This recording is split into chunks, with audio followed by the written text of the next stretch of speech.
Ce jour-là, chacun à Beyrouth croit qu'il est lui-même visé. Moi, j'ai cru que c'était une nouvelle explosion contre moi.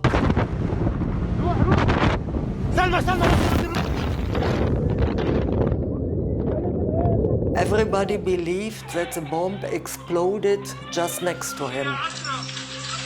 So we thought the same. I mean, we went out looking where is the bomb, and then there was no bomb, and after some minutes we saw the smoke coming from the port.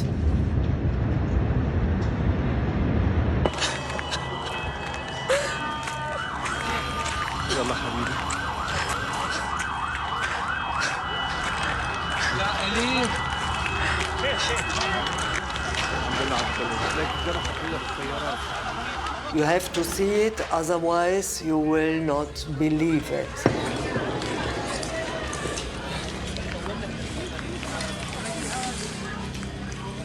وبالنهاية بعدين غادرنا وشفنا فانه كانك فعلا اذا بدك يعني بجهنم للامانه الحقيقه. ما في اضطرات مسكره، مشوا على المستشفى مشي.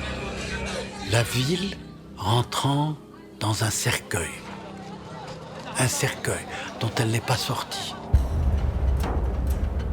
That a massive explosion shook Lebanon's capital, Beirut. More than 100 people have died. More than 4,000 have been injured. Die Ursache ist noch nicht geklärt. Un incendie aurait provoqué l'explosion de 2700 tonnes de nitrate d'ammonium stocké dans le port. 2,750 tons of ammonium nitrate. والوحيد اللي كان قادر ينزل نترات امونيوم على المرفأ هو حزب الله. Rien ne se fait au port de Beyrouth sans que le Hezbollah ne sache ce qui se passe. هاي النتوات هاي لحزب الله، وحزب الله جابها، وحزب الله مخزنها 6 سنين، وحزب الله.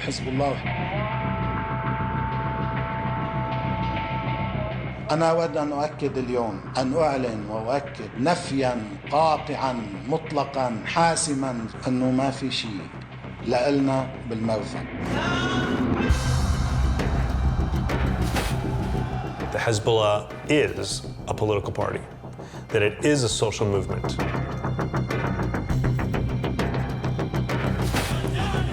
It is also a massive militia, larger, better armed, better trained than Lebanese armed forces.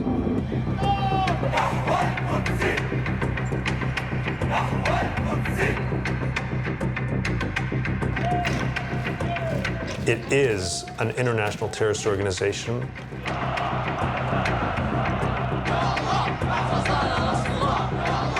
Hezbollah made Al-Qaeda look like the minor leagues.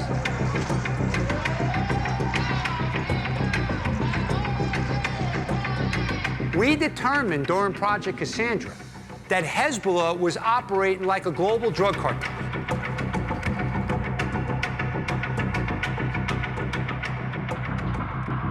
We viewed them as one of the most significant transnational criminal organizations / cartel / mafia that we had ever come across.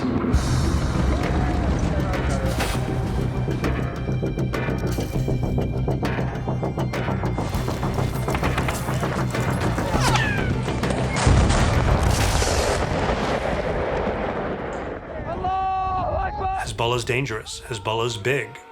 Hezbollah's not 10 feet tall.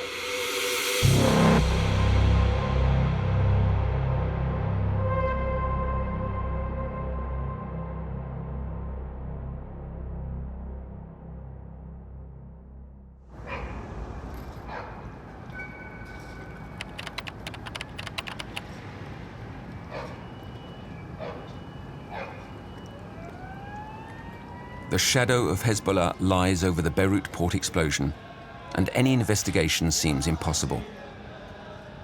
It's as if this Islamist organization had divine impunity. For 40 years, its members have infiltrated Lebanese politics and defied justice. These Shia Muslims dream of establishing religious law, Sharia, like in Iran.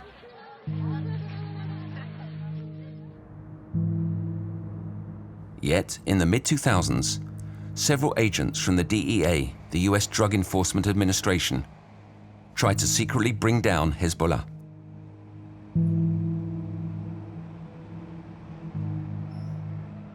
They investigated across 4 continents, revealing the hidden face of what's called the Party of God, before also coming up against its untouchable nature.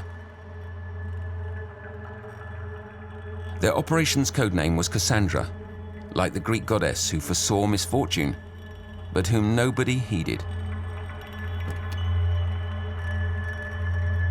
Their investigation started in the US, in the still smoking ruins of the World Trade Center.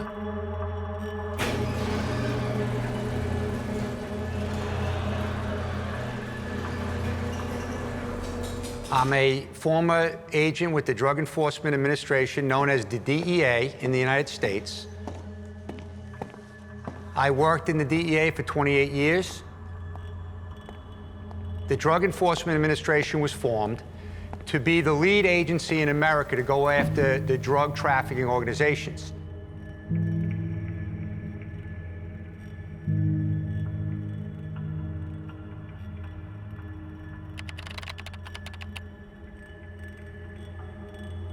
I'm from New York. Obviously saw the devastation of 9/11. My brother was in the United States Air Force. He went to Afghanistan to fight for the country, and he came back in a body bag because his helicopter crashed during Operation Enduring Freedom.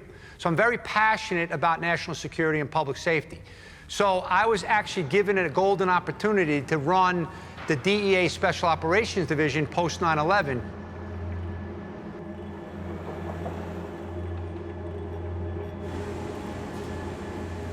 Jack Kelly is a DEA agent.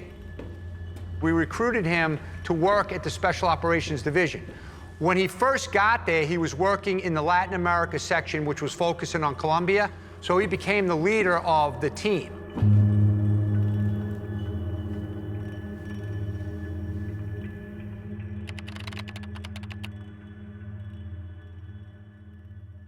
There was a sense of jealousy from others because you were in Special Operations Division. I couldn't say it is the elite, but this was the backbone of how we were taking out cartels in Colombia.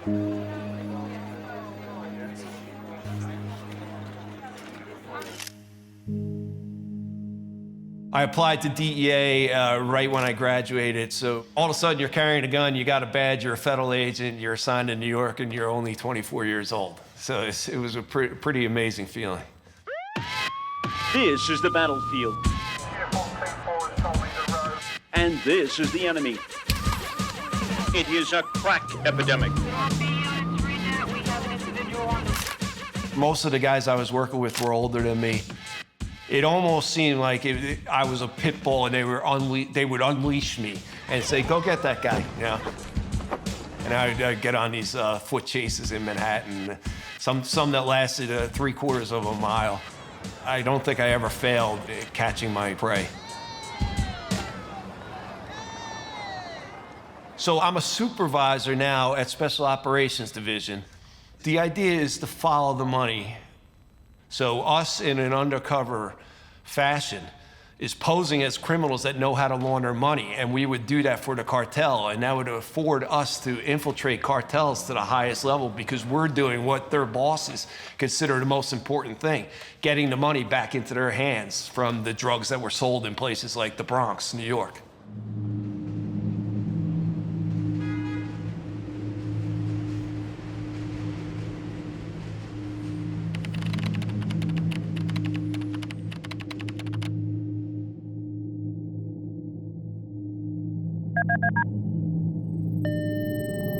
شو اخبارك؟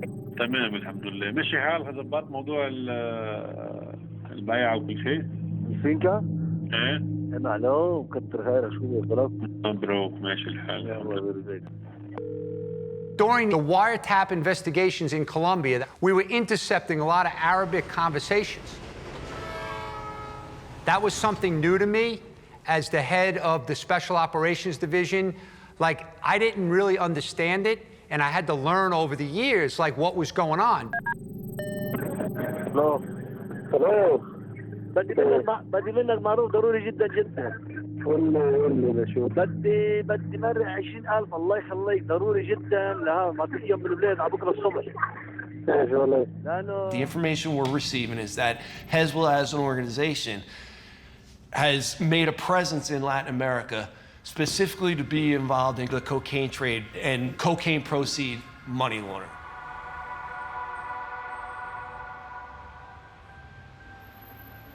One of the top lieutenants is a guy that speaks Arabic, and his name is Taliban. They call him Taliban because they call every Arab guy down there Taliban after 9/11.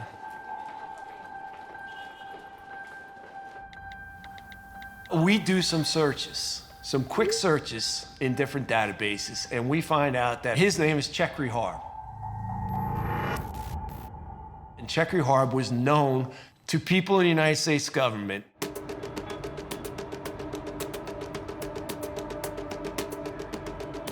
Chekri Harb was tied directly to Iran, Hezbollah, and possible terrorist attacks.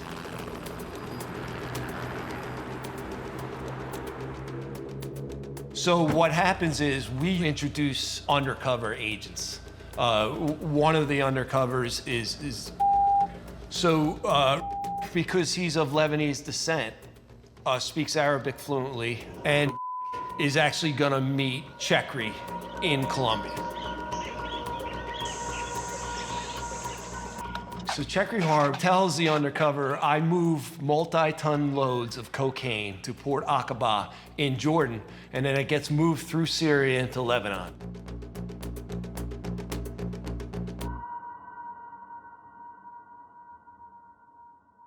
Says, well, I imagine then you must be pretty close to Hezbollah if you're gonna be moving cocaine through Syria and Lebanon. Chekri Harb just smiles widely and nods his head, yes, I am working with Hezbollah.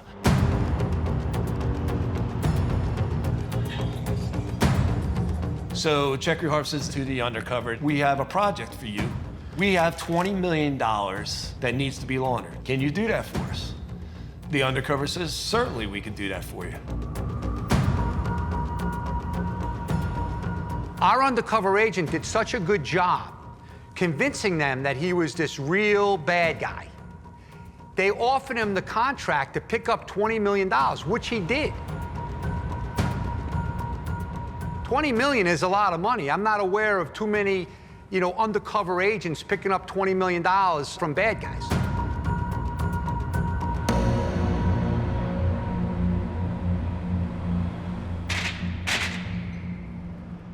Now that the undercover appeared to be criminal superstars in the mind of Medellin, perhaps could run operations in the Middle East. So basically, this DEA undercover was going to become the Medellin lieutenant in charge of Middle East cocaine trafficking and money laundering.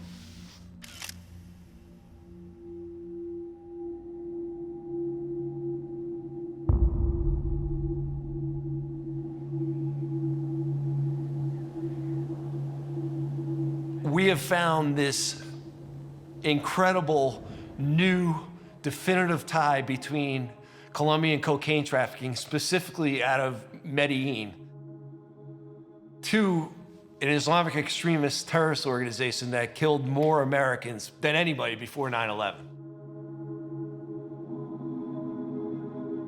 So this was extraordinary. It was a novel idea, but I think to other people in the United States government, it seemed fanciful because they had never heard of anything like this. And basically the party line was that Hezbollah was too religious to be involved in drug trafficking.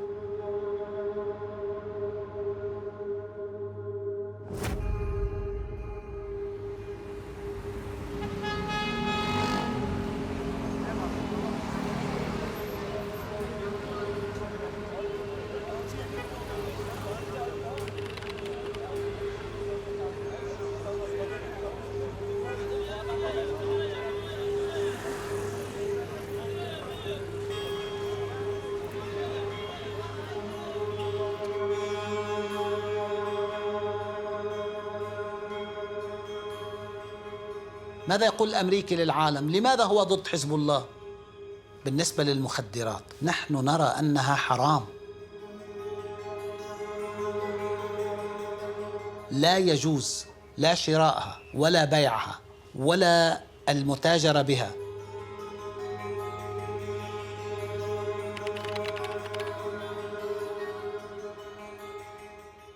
كيف نتاجر بالمخدرات ونحن لا نؤمن بالمخدرات؟ هذا مش صحيح. أنا سأقول لك سراً أساسياً، أخذنا قرار منذ 30 سنة لا ندخل في أي عمل تجاري لا صغير ولا كبير، لا نحن بشكل مستقل ولا بالتعاون مع أحد. في الأعمال التجارية عادة في فساد، في مشاكل، في مساومات، نحن لا نريد.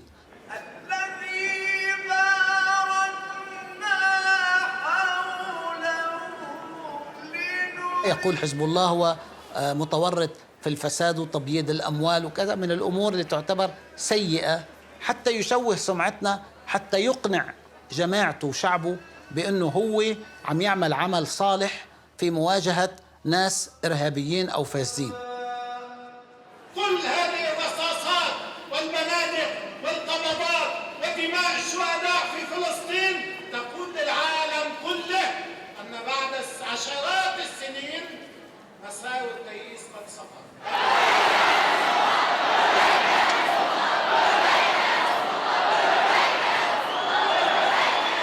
وإلا أين الإرهاب عند حزب الله؟ في العالم كله أين الإرهاب؟ ما في إرهاب، نحن مقاومة.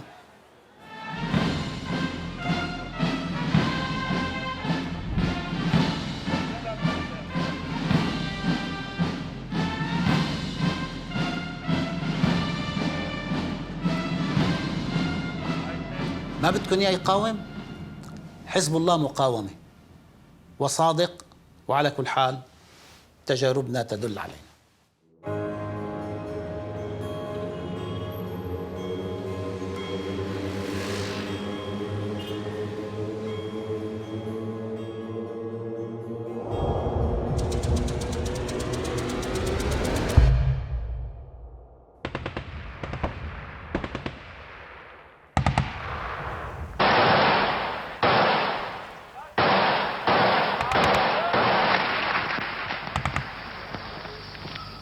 Les combats de Beyrouth ont pris une tournure plus violente, presque aveugle, car on ne sait plus exactement qui se bat contre qui.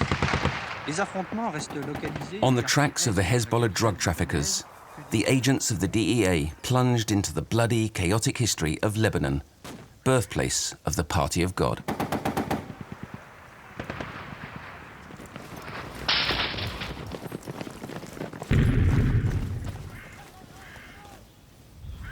As of 1975, Beirut was torn by a civil and religious war between the different communities.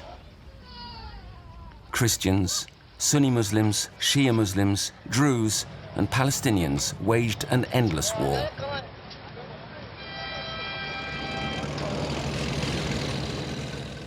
In June 1982, a new party joined the war, the Israeli army, which invaded Lebanon to fight the Palestinians.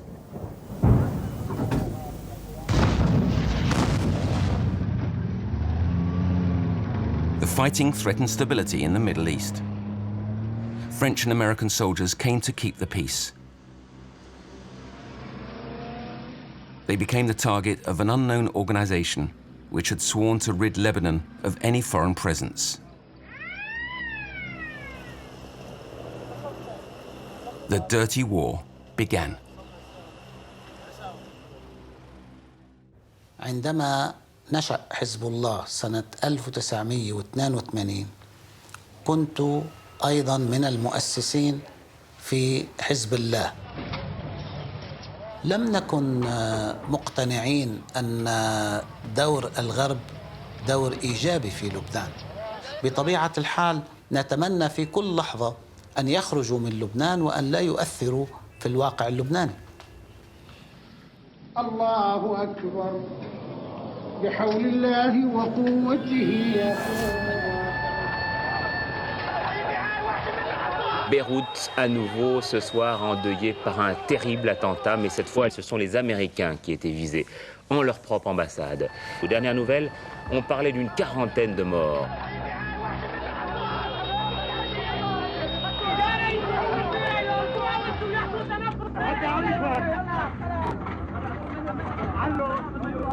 J'ai vu subitement un immeuble disparaître. C'était l'ambassade des États-Unis. Premier grand round entre le Hezbollah et les Américains.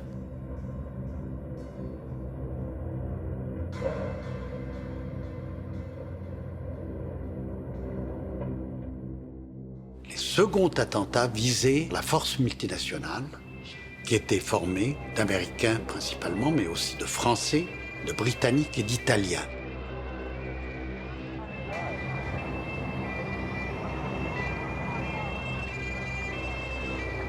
We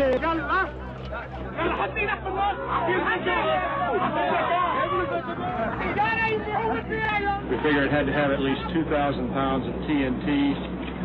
It was observed coming at a high rate of speed from the south of the building, crashed through the gate and through the guard post, and then detonated inside the lobby. There's a crater down there about 30 feet deep and about 40 feet across.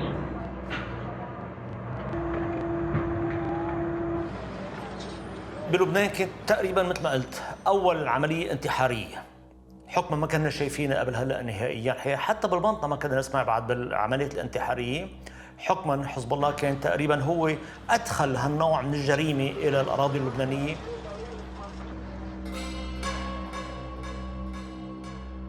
بناء للأوامر الصادرة من قائد القوات المسلحة في حزب الله نمضي نفجر أجسادنا نزلزل الأرض تحت أقدام أعدائنا أمريكا وإسرائيل.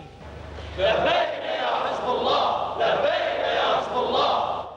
بالتأكيد الشهادة تشكل السر الأكبر لنجاحنا، لأن أي معركة تحصل يستهدف الخصم أن يقتلك وينهي حياتك. إذا كنت أنت لا تهتم إذا أنهى حياتك وتريد أن تحقق هدفك، معناها فقد المؤثر الذي يستطيع أن يسيطر عليك فيه.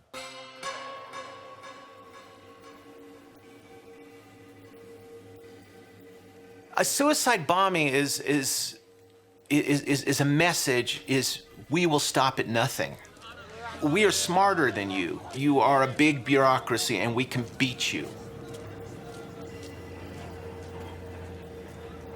So France and the United States were on the same boat at this point. You know, we were trying to figure out what is happening in Lebanon. We want to know the names of our enemy. I want a picture. Want to know where they are and how we get to them.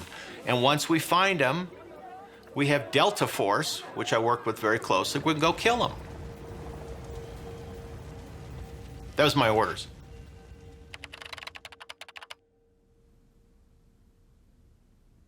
War for an intelligence officer really, it gets your adrenaline going. This is in 1982, 1983. I was on the border with Lebanon, and that was a real fascination because we were at war.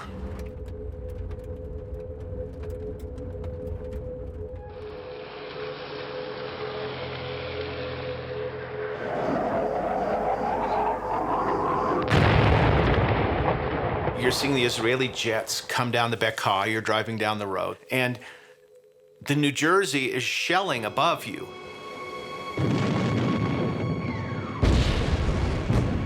These Navy bombs, they're as big as Volkswagens.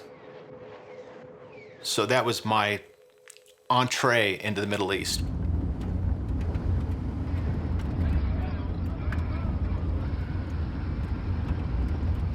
Hezbollah as a name did not exist in '82. They bring all the disparate groups, Shia groups, together and created a unified resistance.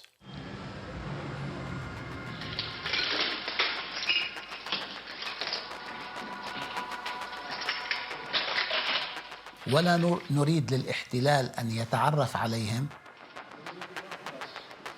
استفدنا من هذه الفترة حتى نكون بنيتنا، وبعد ذلك بدأنا نعلن أن هذه العمليات تقوم فيها المقاومة الإسلامية.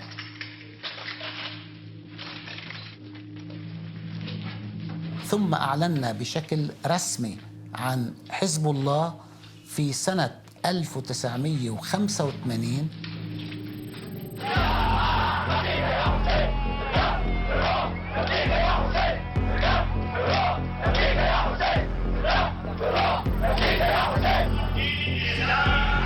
Décidée à mettre fin à 13 siècles d'humiliation, la communauté chiite libanaise explose. Aspirée dans le sillage de la révolution iranienne, les extrémistes musulmans libanais fondent un nouveau parti, le Hezbollah, en français, le Parti de Dieu. Les fanatiques, qu'on surnomme déjà les fous de Dieu, ne font aucun mystère de leurs intentions. Nous sommes les soldats de Allah et nous sommes épris de la mort. Nous voulons une république islamique, nous ferons du Liban un nouveau Vietnam.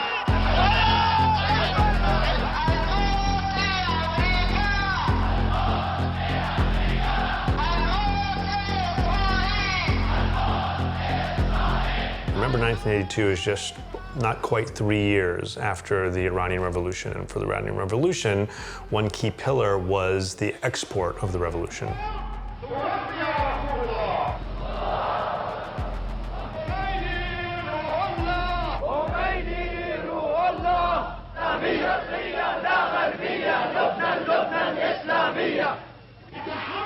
The Iranians came to Lebanon and said, look, we will help you if you help yourselves and put a fighting group together. You people know how to shoot guns, you know how to blow stuff up, we will give you the money, we will not interfere, you know how to do it, go do it.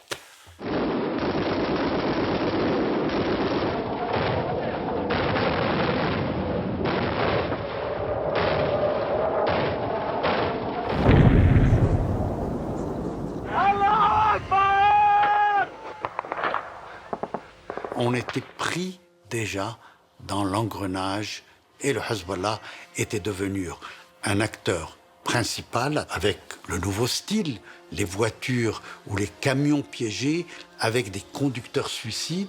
Et ensuite, on est passé à une autre phase, c'est les prises d'otages.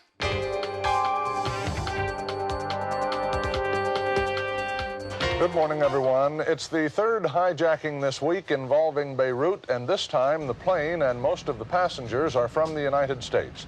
TWA Flight 847 was en route from Athens to Rome this morning when it was hijacked by suspected Shiite Muslims and forced to fly to Beirut.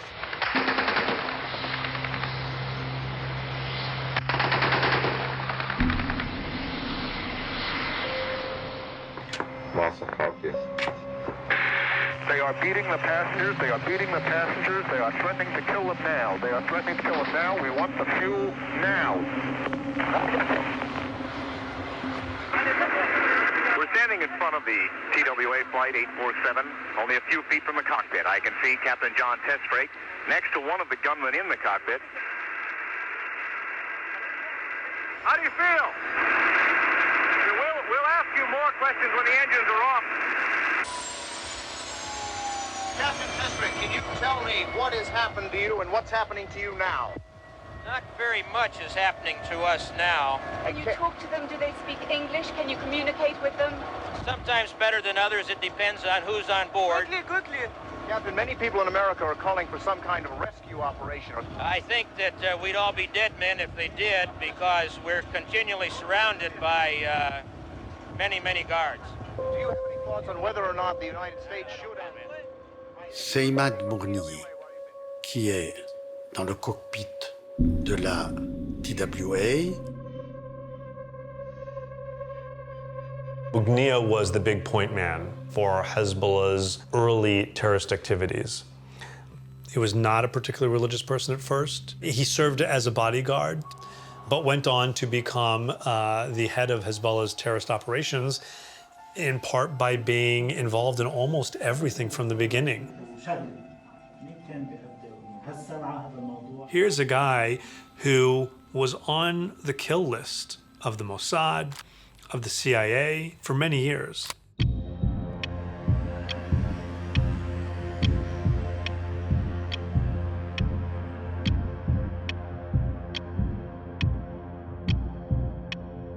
Mughniya was in the airplane. We found his fingerprint, but that was not Mughniya in the window. He'd never do that, never show his face in public. Never, never, never, never. He never showed himself to the hostages because he knew one day he'd be released and he didn't want to be identified. He was a ghost and he knew how to remain a ghost. I planned to kill him. كانوا مجموعات سرية خفية ما كانت معروفة نهائيا، ما كان العدد كتير كبير، إنما بالنهاية قاموا بمهمات نوعية، مهمات إرهابية كبرى، إنما ما كان التنظيم كتير كبير عدديا.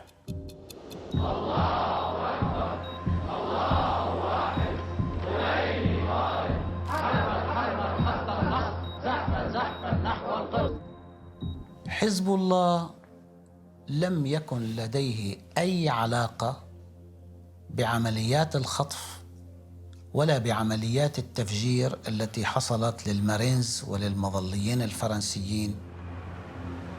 C'est apparemment sans regret que les GIs quittent le sol libanais pour s'installer à bord des navires de guerre américains qui patrouillent à proximité des côtes.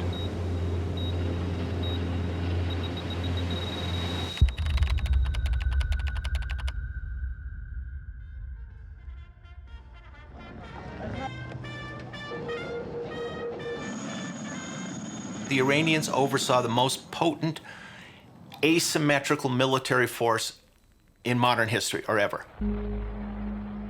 Don't forget, the French and the Americans were run out by a guy who had about 20 people.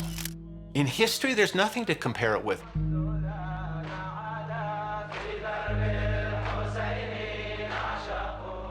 Imad Mughniye and Hezbollah had won.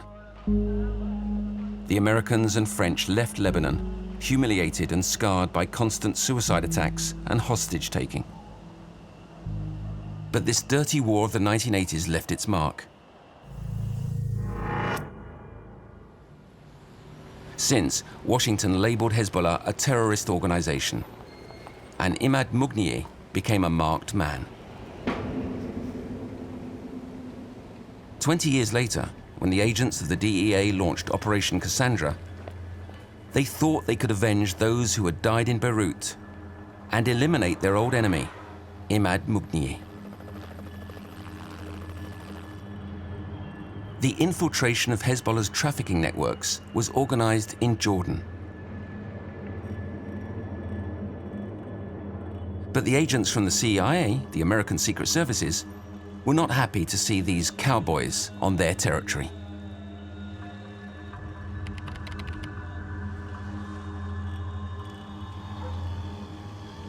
Jordanian anti-narcotics police go up on intercepts of numbers identified in Jordan linked to Chekri Harb.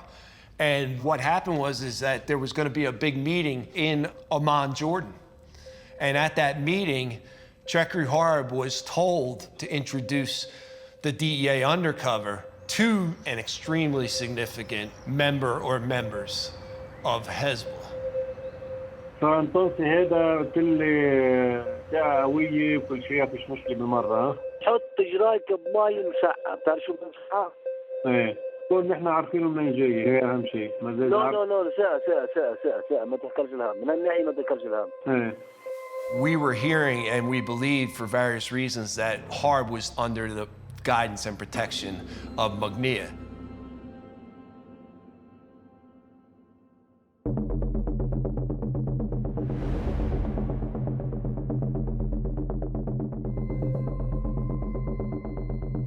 We're under a time crunch now because the undercovers obviously can't move cocaine with Hezbollah and wouldn't be able to launder money for Hezbollah. So we realized that whatever evidence we gain in this Amman, Jordan meeting might be the last chance.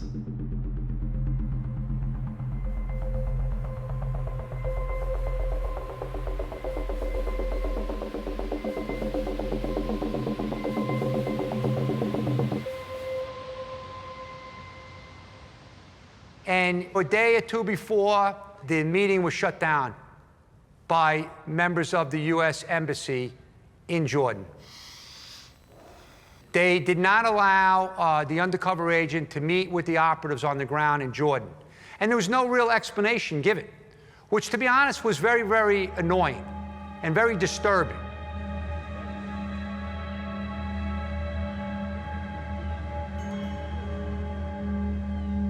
You had folks in the intelligence community that had 30 years of knowledge on Hezbollah pretty much looking down at the DEA, like, how does the DEA know about Hezbollah?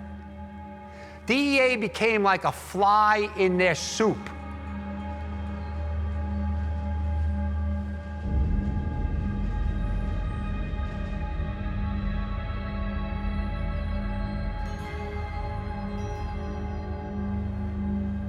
The undercover reached out to Chekri Harb. Chekri Harb wouldn't talk to him. Chekri Harb wouldn't respond. So he had completely blown off. So we lost our undercover infiltration of Chekri Harb. So the opportunity was lost. Burned.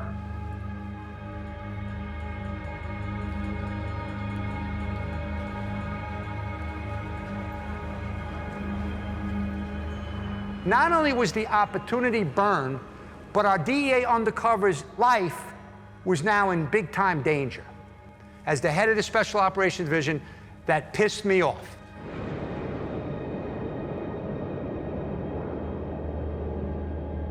The CIA, the American Secret Services, had capsized Operation Cassandra, organized by the DEA, the anti-drug agency. This interdepartmental war showed Washington's weakness, faced with this enemy that had grown and mutated. In the mid-2000s, Hezbollah was no longer a terrorist faction. It passed itself off as a respectable political party, with representatives in the Lebanese parliament that defended the interests of the long ostracized Shia community. They chose their new political leader, Hassan Nasrallah, a cleric trained in Iran. In the shadows, always clandestine, the military leader, Imad Mughnieh, continued leading the war against Israel that was known as resistance. Because, unlike the Westerners who had left the country, the Israeli army still occupied southern Lebanon.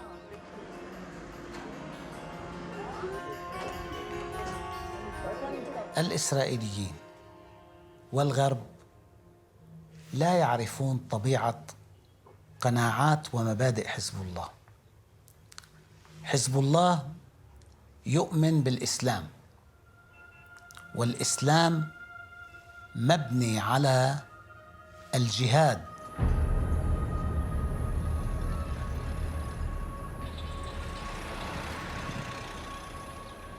وأنت تعلم أن مسار تصاعدي رغم ازدياد الدول التي تصنفنا إرهاب.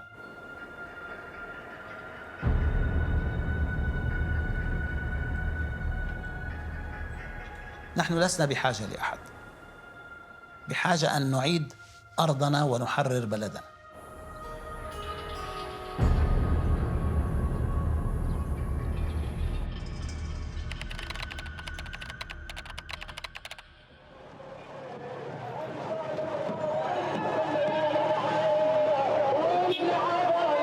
V de la victoire, drapeau du Hezbollah claquant au vent, en voiture ou en fourgonnette, des milliers de Libanais envahissent à l'heure actuelle les routes menant au sud du pays. Au fur et à mesure que l'armée israélienne se retire, les civils encadrés de miliciens du Hezbollah progressent.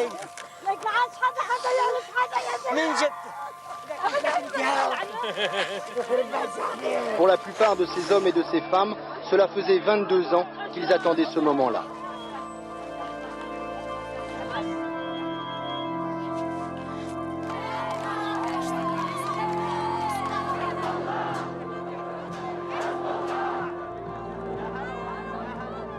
C'est l'époque dorée du Hezbollah. Ils ont captivé le cœur et l'esprit des masses arabes pendant un bon moment, malgré le fait qu'ils étaient chiites et que 90% de la population arabe est sunnite.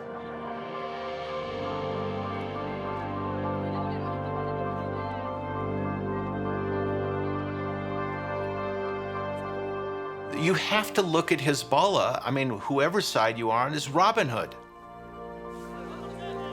Look, if you're Lebanese and you're tired of being humiliated, who do you have? You've got Hezbollah, and that's it.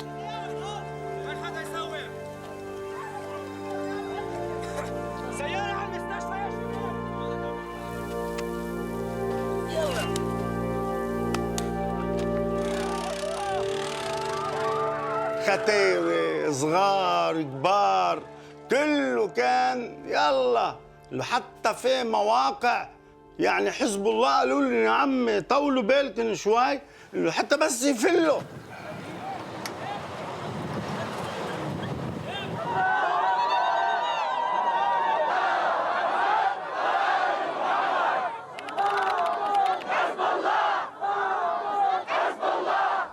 والله اللهم صل على محمد وعلى محمد. طبعا يعني الإسرائيل لما احتل جنوب لبنان نحن كنا أولاد صغار عمرنا 13 سنة، نجمع دواليب ونروح على مفرق الشرقية عندنا بالدوير بجنوب لبنان. يعني مجرد ما يوصل العدو الإسرائيلي لمطرح قبل يعني 20 متر نقوم بوضع الدواليب وتوليان.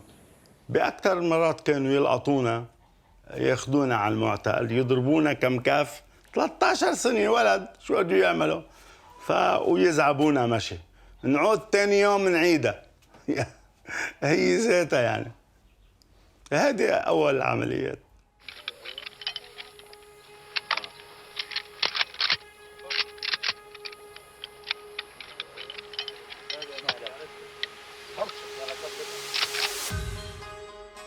ولكن كأنشطة عسكرية هي بلشت ب86.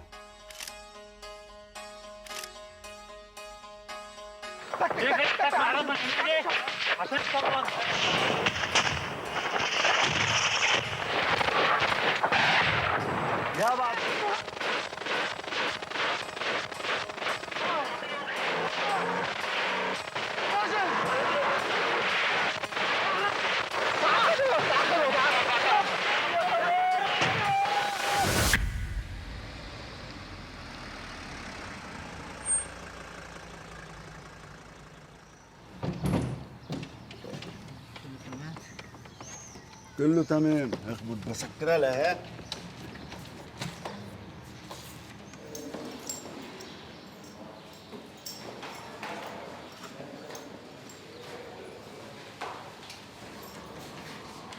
يا هلا، سلام، كيفك حبيب القلب؟ الله يعطيك العافية يا رب. أنا انجرحت 17 أو 18 مرة. هيدي الجراح هي أوسمة. أنا ناحي صادق.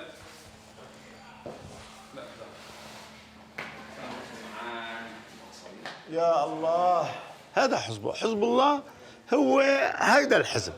ايه حزب الله ما بيترك، يعني الاخ بس يتصاب بالمعركه هو تلقائيا بدغري اوتوماتيكيا هو بالمستشفى بينقلوه دغري لوين؟ لعند مؤسسه الجرح. بدها تهتم بعياله وبدها تهتم بكل تفاصيله. يا زلمه خاف الله، خاف الله يا زلمه.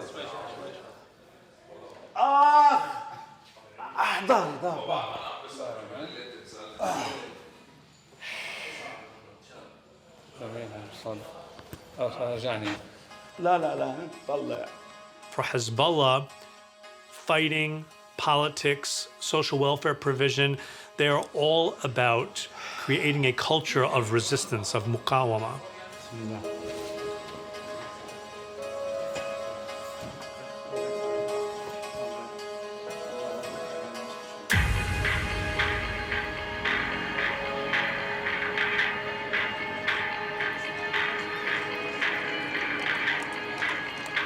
الآن أصبحنا نملك قوة شعبية حقيقية، قوة شعبية تدخل إلى الطفل والشيخ والمرأة والشاب، يعني العائلة كلها حزب الله. نحن لسنا تنظيماً عادياً.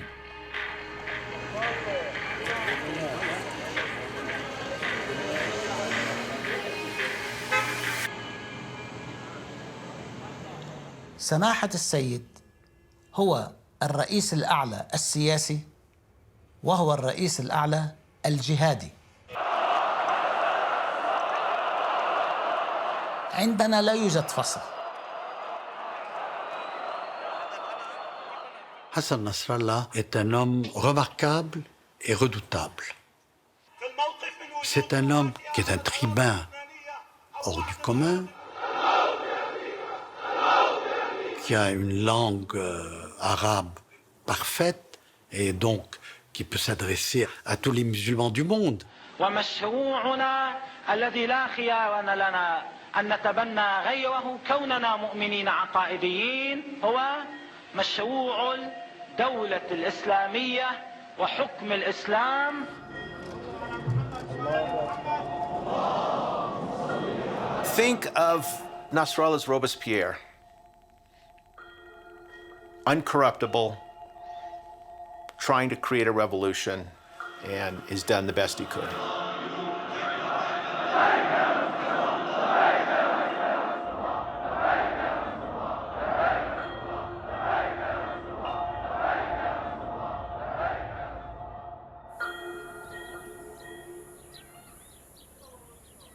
بعرف سماحة السيد حسن، بعرفه معرفة شخصية وهو بيعرفني معرفة شخصية. فمرة حصلت معي نهفة أنا وياه، هي قبل 2000. أنا حطيت إيدي على كتفه لسماحة السيد عبطته، قلت له لا اتكل على الله صور.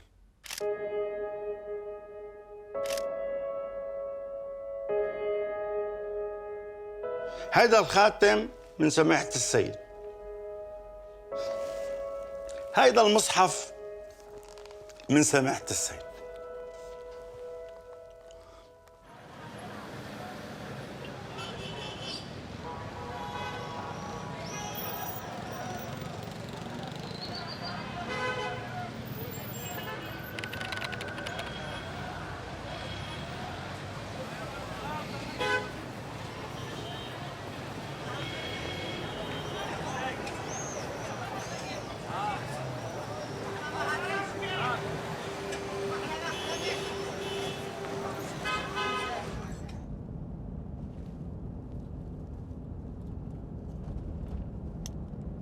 Pendant toute la période, je dirais, glorieuse du Hezbollah, on allait chez Nasrallah.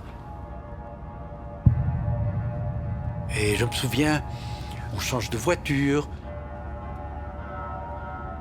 Puis vous sortez du garage dans une autre voiture. Vous ne savez pas très bien, on ne vous ferme pas les yeux, non. Mais vous ne savez pas très bien où vous êtes. Vous savez que vous êtes dans la banlieue sud.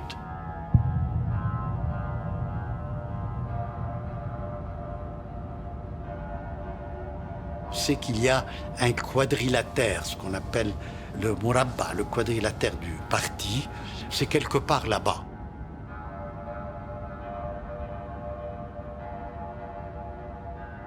Why haven't the Israelis killed him with a drone? Because they can't find him. He knows about telephones, he knows about drones, he knows all this stuff. He knows how to stay alive. He's a survivor like Mugnia. Same mold.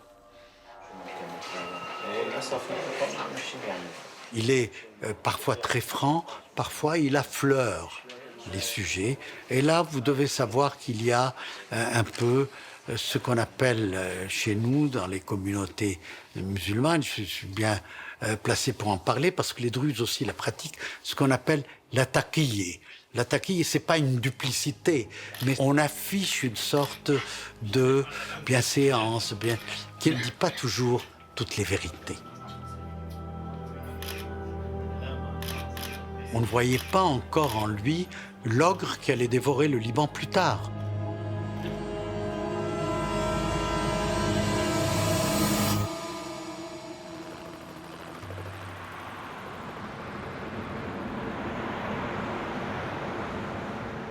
In the early 2000s, nobody in the West noticed Hezbollah expanding its grip on Lebanon.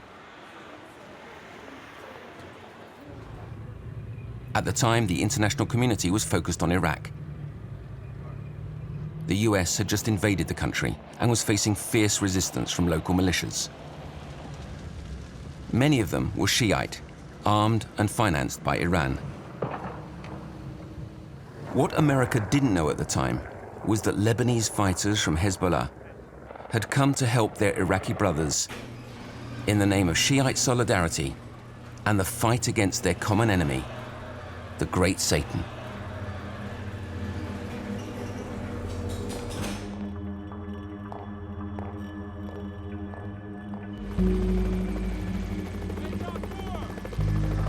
It started with the war in Iraq and my involvement as an advisor to a U.S. Special Operations Command on the ground in Iraq against IEDs, which were called explosively formed projectiles, EFPs.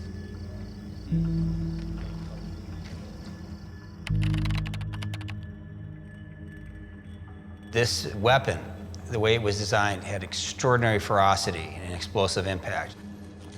Come here, man, check this out. I think I found something. Yeah. Those are like bombs. Look at that thing. A very small tube with a copper plate would yield a huge explosion, enough to cut an M1A1 tank almost in half, which we've never seen anyone be able to do with any sort of a normal explosive.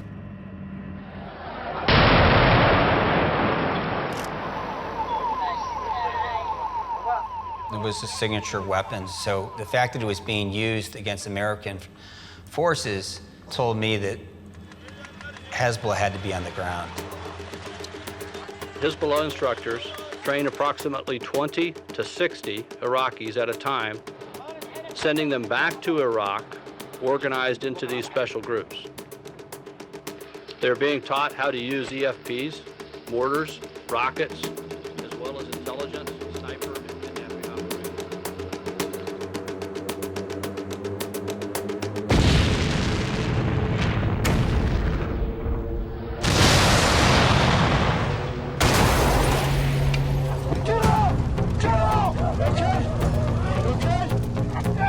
The explosively formed projectile that was being employed in Iraq against American forces was designed by Hezbollah. And the man behind the creation of this weapon was Imad Magnia.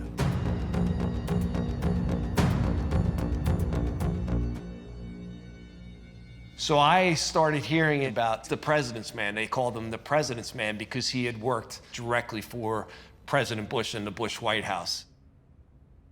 I was focusing on the finances, and I was aware that a great deal of money involving the EFP networks in Iraq was being derived from cash houses in Lebanon.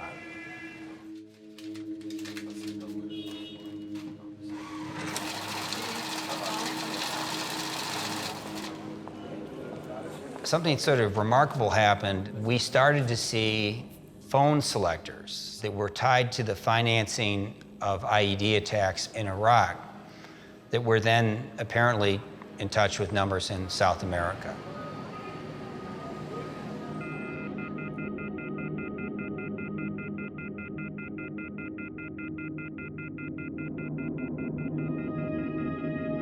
I was like, are they really did they mean to call Colombia? I said, what does this mean? I mean, it's like, this is very bizarre. But this pattern kept happening.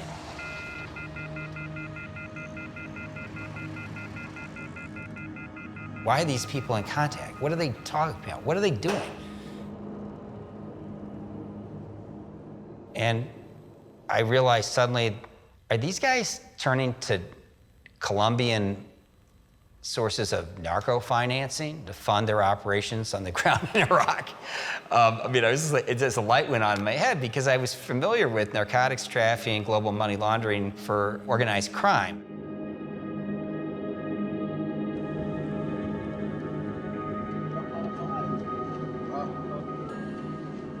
Drug money, at one level or another, was making its way, the profits were making their way into the war in Iraq.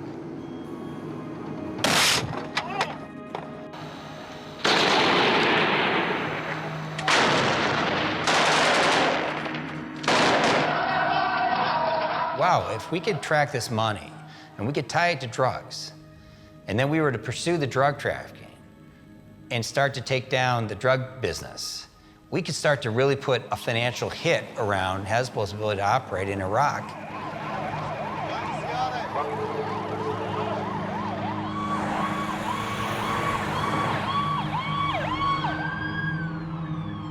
My orders were to attack this foggy situation and then to try to tie this into the leadership, and the leadership being Imad Mabniya. So I wanted to go after Imad Mabniya. Hezbollah was developing this worldwide capability and generating billions of dollars, and we had to take action. For them to turn to narcotics trafficking was the greatest gift we could ever be given.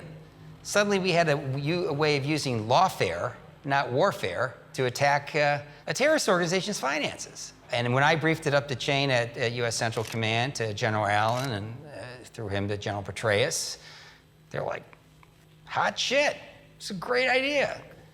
What could we couldn't dream of something better than this, because like, we can't fight those guys. Washington considered Hezbollah's involvement in the death of US soldiers in Iraq a declaration of war, and relaunched Operation Cassandra.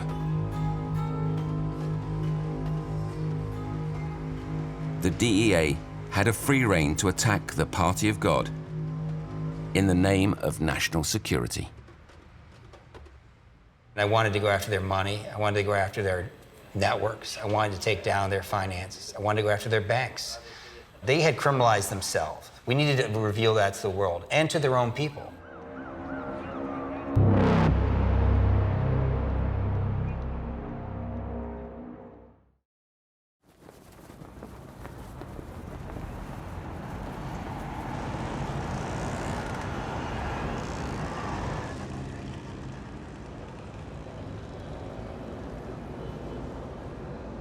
كان صار لي 5 سنين بجهاز أمن الدولي، وهون توثقت علاقتي برفيق الحريري، وكان صار لي تقريبا عملت أول 4 سنين مع رفيق الحريري كان اسمها فرع المعلومات يومتها، إنشاء جهاز المعلومات. بهالفترة كان بنيت علاقة ثقة أنا ورفيق الحريري.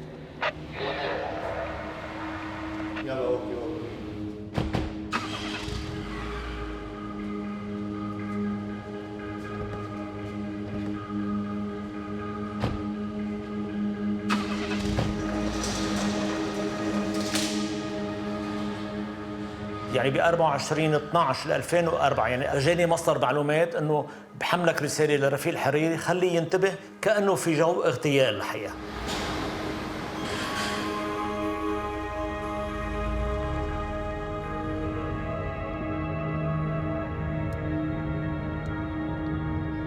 وانا جيت لعنده قلت له دوله الرئيس لازم تنتبه. انا بالنهايه كان جوابه انه بالنهايه انا عندي ضمانات دوليه، عندي علاقات دوليه.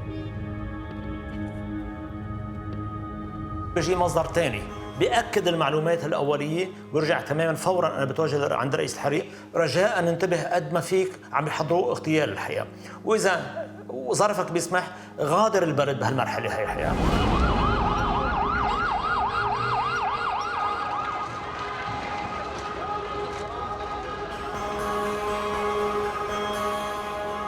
Sous la colonne de fumée, ce qu'il reste du cortège qui ramenait Rafik Hariri du Parlement.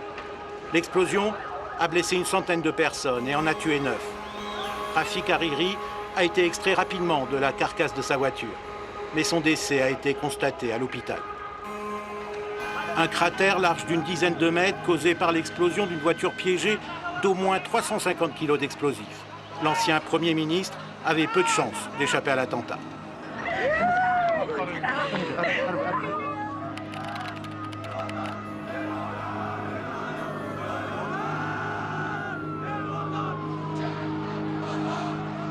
Ils sont des centaines de milliers. Ils convergent tous vers la place des Martyrs, au centre de Beyrouth.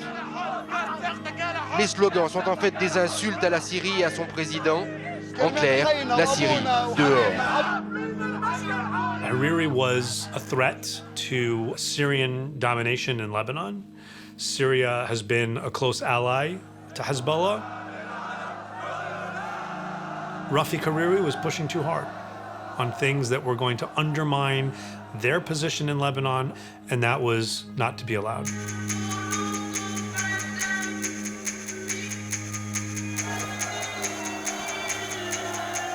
عماد مغنية شريك أكيد بالقرار لأنه بالنهاية كان هالقد والتنفيذ كان على عاتق مجموعاته تبع الاغتيالات.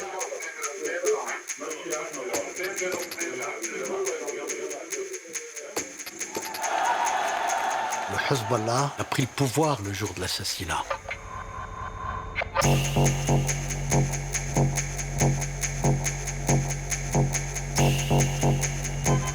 Ils ont pris le terrain, le gouvernement, la présidence de la République, ils ont neutralisé l'armée. C'est à ce moment-là que se déclenche l'élimination physique au Liban de quiconque pouvait dire non au parti de Dieu de Hezbollah.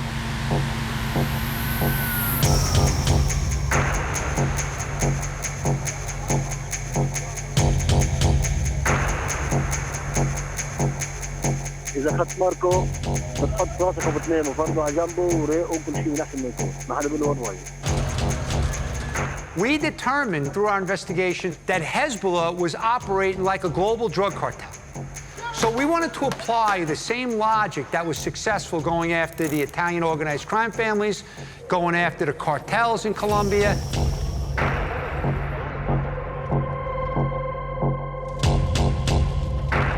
Moi, j'étais une proie simple. Qui a cherché à vous tuer? Les Syriens, le Hezbollah. Clearly, they thought they could operate with impunity in Lebanon. I mean, the cartels are good, but Hezbollah is another whole level.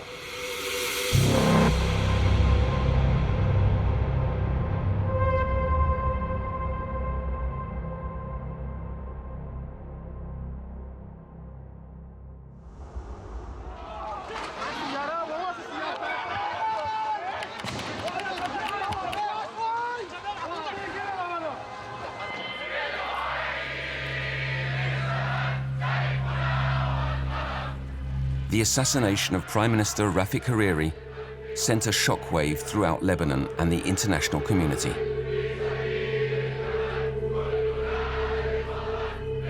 All eyes were on Syria, which was accused of being behind the attack. Bashar al-Assad's army, which had partly occupied Lebanon for 30 years, had to withdraw, harangued by the people.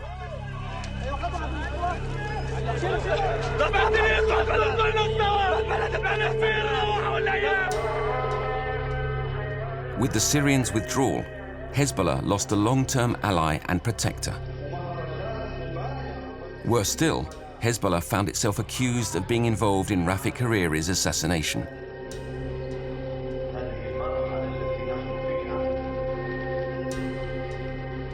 Undermined, it resumed its violent activities. First in Lebanon, in a campaign against its political opponents. Then, beyond its frontiers, by provoking its sworn enemy, Israel.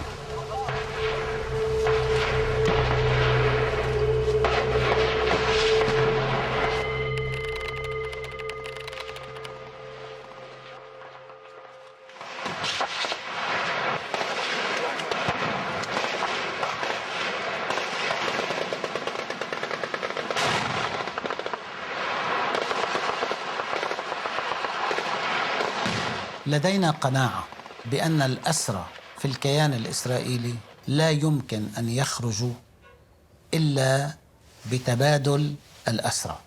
يعني يجب أن يكون لدينا أسرى إسرائيليين حتى نتمكن من إخراج الأسرى اللبنانيين موجودين في السجون الإسرائيلية.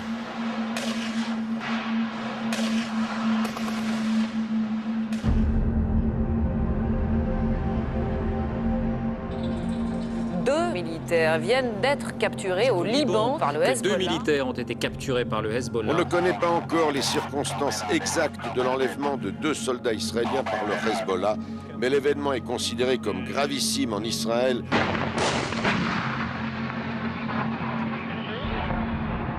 وطبعا كنا نتوقع أن يحصل حرب لكن بنسبة قليلة جدا 5% 10%. يعني لم نكن نتوقع أن تحصل حرب بهذه الضخامة.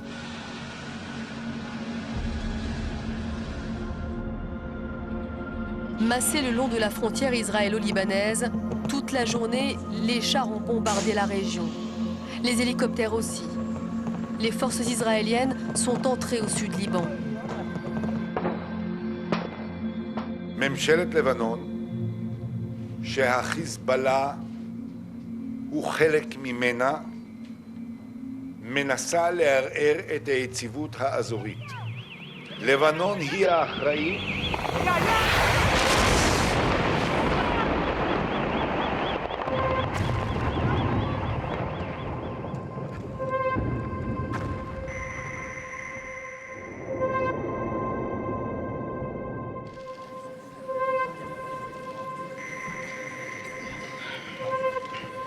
إذا الإسرائيلي بده يفكر بأي عمل عسكري إذا كان هدفه استعادة الأسيرين فهو واهم واهم واهم واهم حتى ينقطع النفس.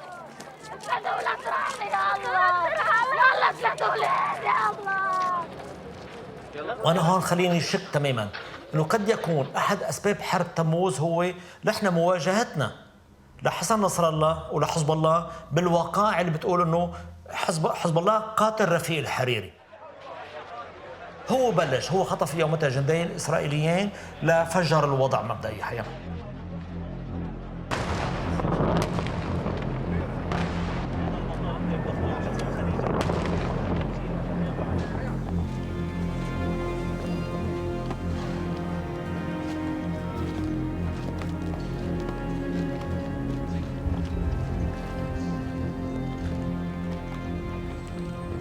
We stayed the first days, and Hezbollah was coming, you have to leave, you have to leave.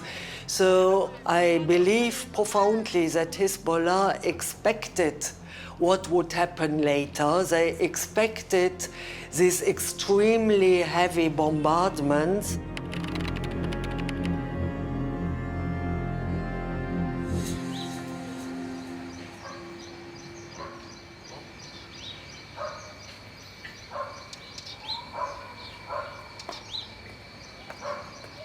Since 20 years, I'm living here in the southern suburbs of Beirut, which are called the Dahir.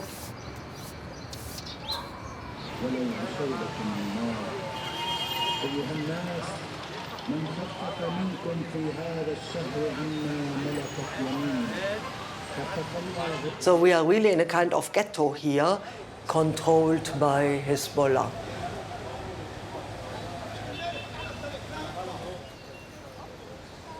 During the war, there was a group of Hezbollah fighters sitting in our garden discussing, in other words, having a kind of meeting.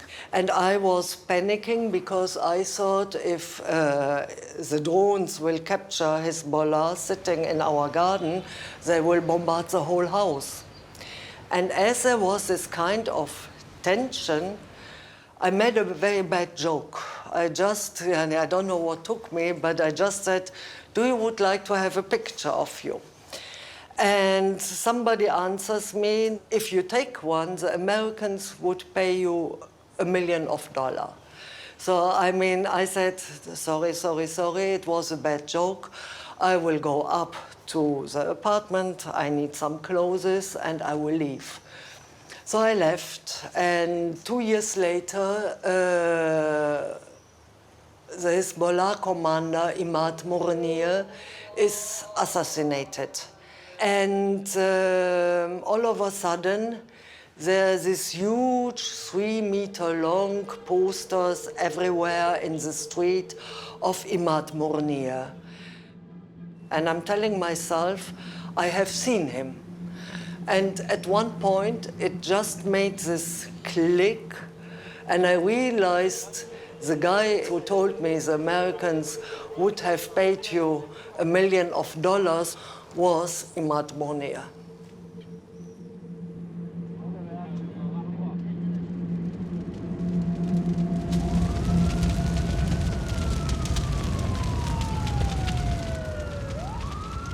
After 33 days of Israeli bombings, Hezbollah obtained a ceasefire without releasing the 2 hostages. In Beirut, Hezbollah's leader, Hassan Nasrallah, celebrated the victory of the resistance over the historical enemy.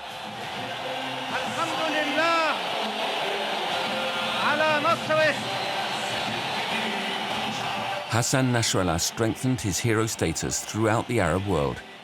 He was the first to humiliate Israel, the little Satan.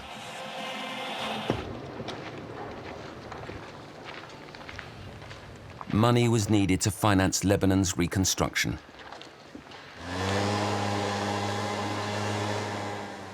This was the moment the DEA had been waiting for. Its agents in Washington were monitoring all the movements of funds arriving in Beirut. In the funds coming from around the world, they searched for drug money.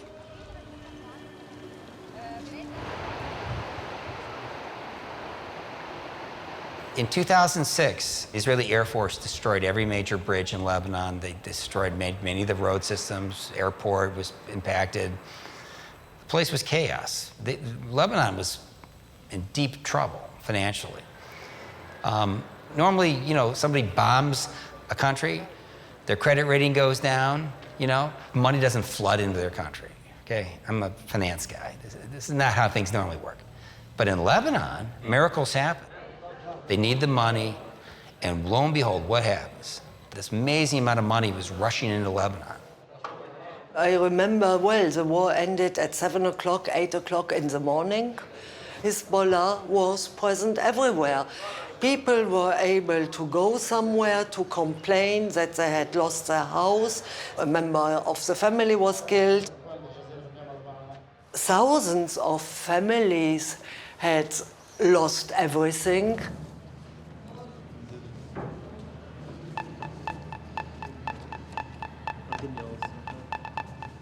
Hezbollah was offering compensation. People were receiving around $10,000.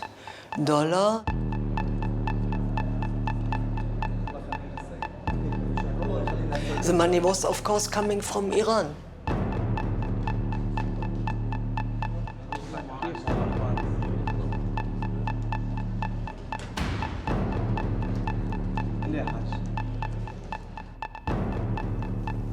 نحن نتلقى مساعدات من إيران، وهذا أمر معلن وواضح.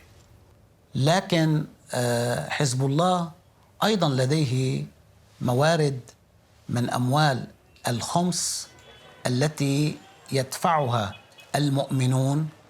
المؤمن بحسب الوضع الشيعي يجب أن يدفع كل سنة من أرباحه التي تبقى لديه 20%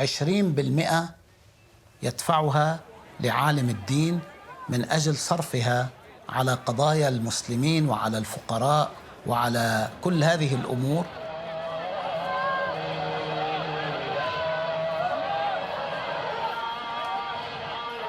Hezbollah makes plenty of money through business activity. It makes money through donations.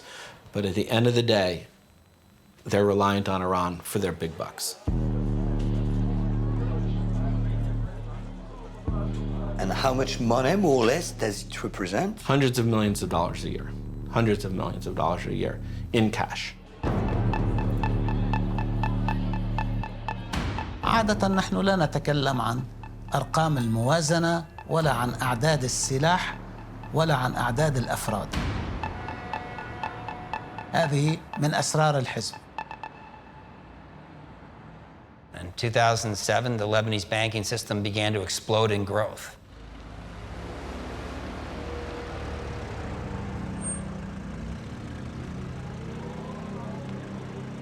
We realized, and what I realized as I started to look into it, a huge amount of that money was drug money.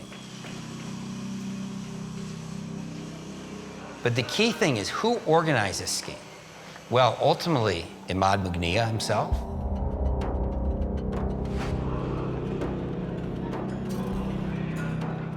Hezbollah leaders have made public statements that the drug industry is forbidden. Sometimes the bad guys lie, and they look the other way.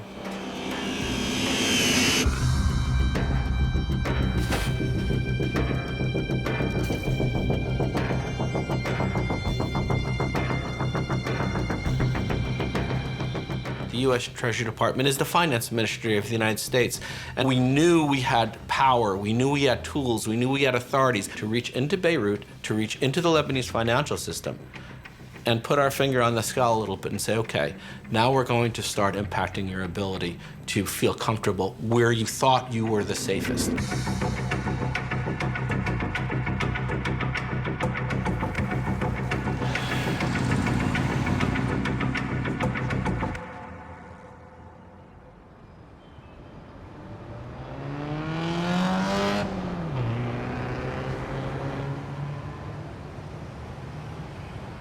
The US government went on the offensive. The agents of the DEA received the order to infiltrate the illicit financial circuits woven by Imad Mughnieh, the Party of God's military strategist. Wiretaps allowed them to identify international money laundering circuits and the organization of Hezbollah's hidden networks that dealt with the South American drug cartels.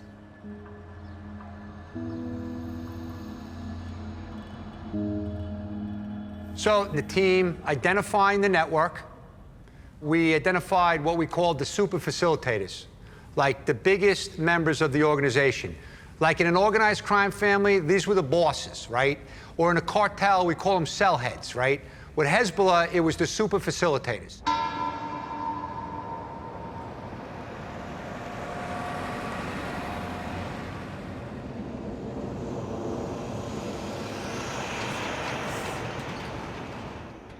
Pretty quickly, we identified a Latin American drug lord tied to Medellin, but operating in Lebanon and looked like Hezbollah strongholds in Lebanon.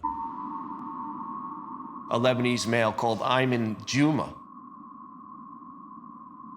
Ayman Juma was far, far above a guy like Chekri Harb because he's a very powerful man.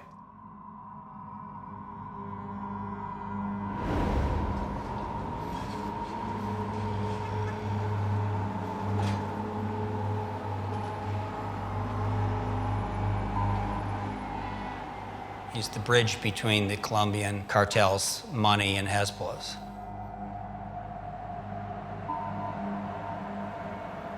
I mean, he was like the only guy who was a Sunni who was living in the hardest core Shia area of southern Beirut, you know, in a beautiful apartment, I believe, on the beach, guarded by Hezbollah guards and things. Very unusual.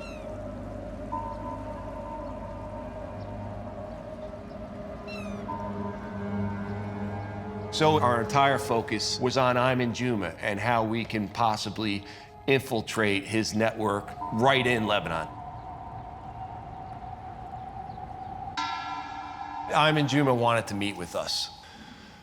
Sometimes our top international targets, they get wind of the indictment, or we let them know, sort of in a quiet way, hey, you know, you're indicted. And what often happens is through a lawyer they have, or maybe even directly, it could start with a direct conversation, is that the bad guy wanted to see if he could work out some sort of deal. It was under the guise that Ayman Juma was going to cooperate with the Drug Enforcement Administration, which I was never going to let that happen if I could. In my mind, this is the guy that we need to put in jail, not to cooperate. So we set up a meeting. It was actually at the Trump Tower in Panama City.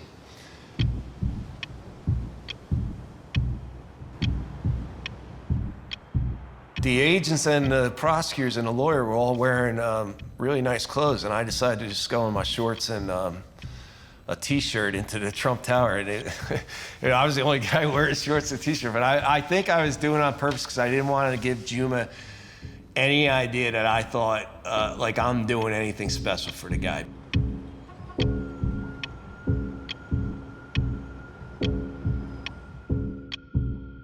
From my 20 years of experience working with criminals and mafiosos, that he appeared to me to be a hardcore mafia member. So anytime we caught each other's glance, he had this look of, if I get the chance, I'm gonna kill you. He's a mob boss, no doubt.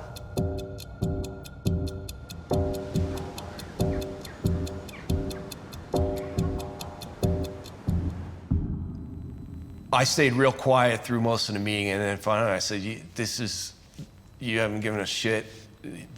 There's absolutely nothing that you've given us that we don't already know. So we went our separate ways. It does appear that both inside and outside the Trump Tower, they were surreptitiously taking pictures of us. It was basically certain that Hezbollah had launched an intelligence investigation on Asher and myself, basically the Cassandra task force. They tried to contract other criminal groups, including cartels, so they would pay if these people would kill us. Are you scared? No, definitely not scared. No, I mean, I took it as, you took it as a compliment. And then you also felt like, wow, we must really be doing our job because they're so pissed off at us, they're so angry. You'd have to ask Dave Asher if he was scared. I don't know. I wasn't scared, but who knows?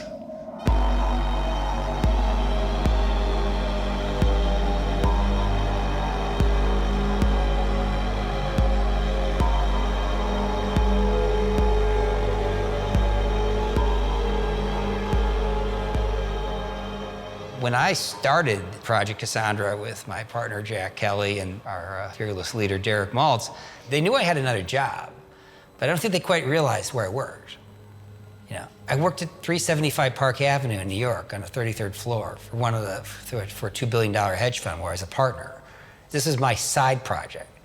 You know, so half the day I'm managing billions of dollars in loans and equity investments. And the rest of the day, I'm hanging out with guys like Jack Kelly and others inside the syndicate, which was like, I'd fly from New York on a plane, right into Dulles, and I'd like be dressed like this. Business suit. These guys were wearing blue jeans and like T-shirts and shit, and acting like a bunch of baboons. And I'm like, hey, I just met with George Soros.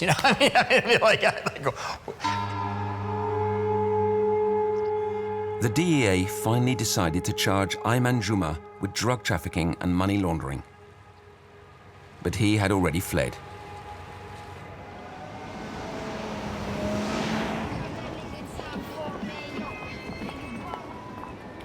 Operation Cassandra was stepped up. 100 agents were now working to find Ayman Juma's accomplices.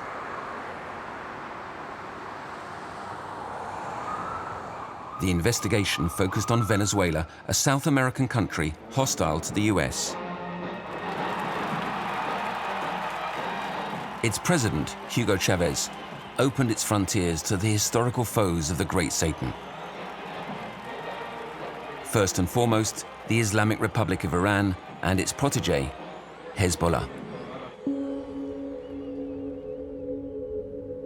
I come from a family that believes in government service and serving society, and it was a path to maybe try to do a little bit of good in the world. We were out of DEA's Special Operations Division, and we were called the Bilateral Investigative Unit.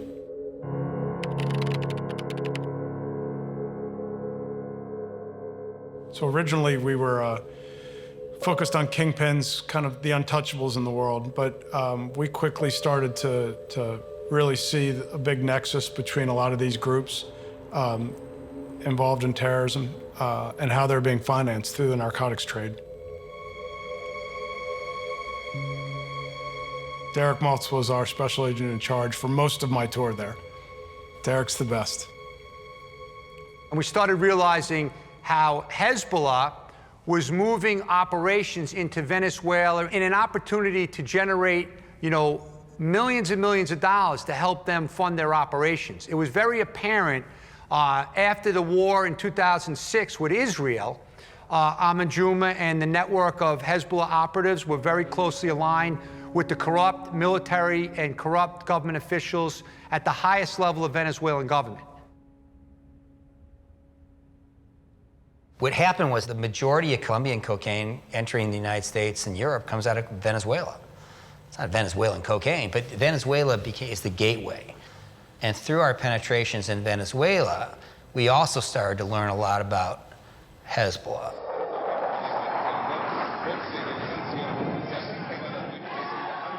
We did learn through our investigations that a Venezuelan official went over to a meeting in Damascus, Syria, and was offered the assistance of Hezbollah.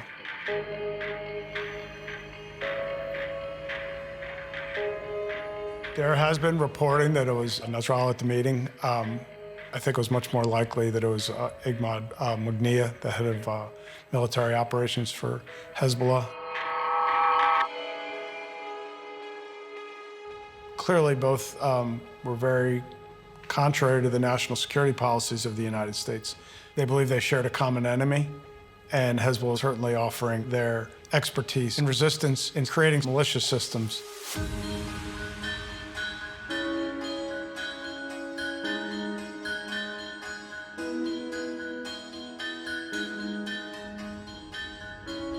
Some of the other, I think, interesting connections that came out were, for example, there's an airline out of Venezuela called Conviasa. Some have called it Aero Terror. And we started to learn there's a weekly flight to Tehran. Very often it's stopped over in Damascus. Planes loaded with weapons, you know, RPGs, surface-to-air missiles, AK rifles, into Venezuela from these flights. And also they were picking up large sums of cash, you know, cocaine, bringing that stuff back into the Middle East.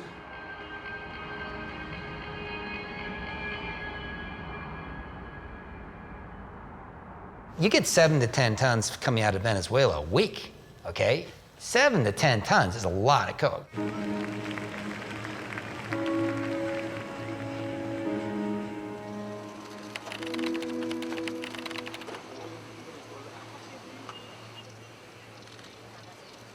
This partnership, this narco-terrorist partnership is emerging between the government of Venezuela under Hugo Chavez and the Iranians and Hezbollah. Le damos la bienvenida a un insigne líder como usted, líder de un pueblo heroico, el pueblo iraní, y líder de una revolución, hermana de la revolución venezolana, la revolución islámica. Hoy Venezuela está de júbilo. Bienvenido, hermano. Salam alaikum. Drugs became part of the resistance. Narco-resistance. Trafficking the dope erodes the infidels, it hurts their youth, spoils their power.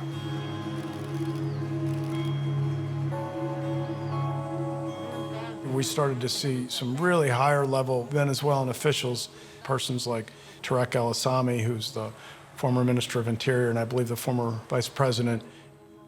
He's of Lebanese-Syrian descent, ties back to that part of the world.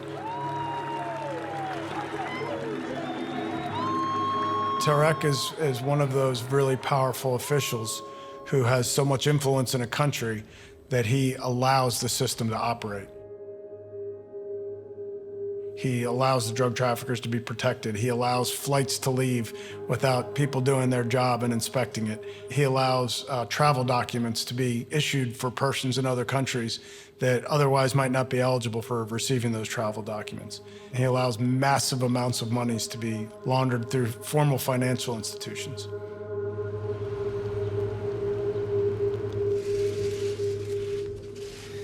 Yesterday, the Department of Treasury's Office of Foreign Asset Control, known as OFAC, designated Venezuelan national Tarek El-Assami as a specially designated narcotics trafficker pursuant for playing a significant role in international narcotics trafficking.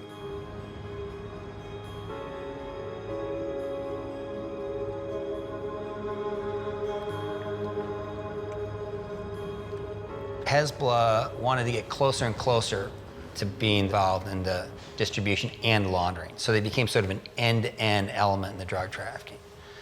You know, not something you normally see a terrorist organization do. When it came to the drug business, these guys were eager to make a buck and very aggressive and not necessarily that careful. ولطالما سعوا للنيل منه خلال أكثر من 20 عاماً إلى أن اختاره الله تعالى شهيداً على يد قتلة أنبيائه والمفسدين في أرضه الذين يعرفون. US and Israeli teams put together a very, very small explosive. Ultimately, one night coming out of Syrian military intelligence, Imad Mughniya got into his vehicle and the explosive was detonated, killing him instantly.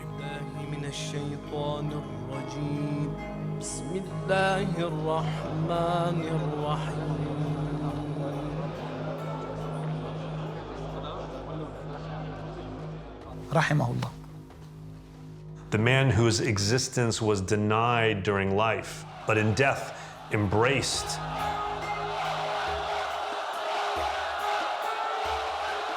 He and only he held this mystique.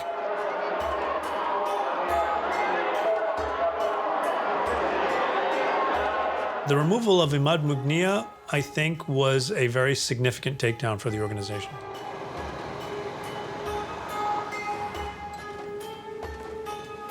With Imad Mughniya's death, Hezbollah didn't just lose a military legend.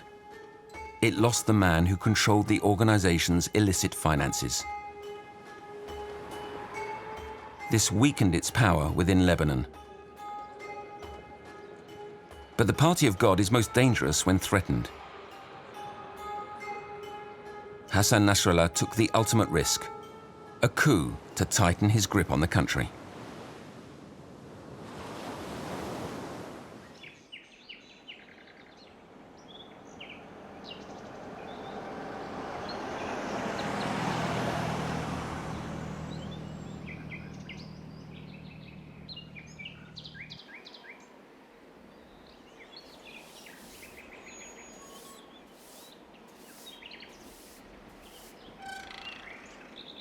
Ce jour-là, Beyrouth se vide totalement.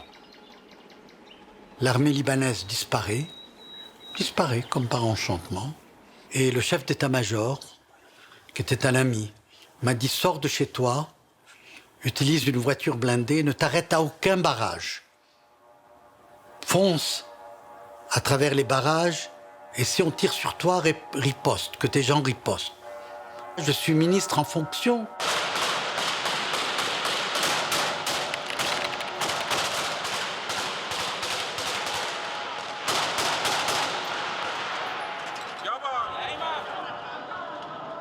Ce jour-là, les milices du Hezbollah, en blouse noire, ils investissent la capitale. Exactement comme la marche de Mussolini sur Rome.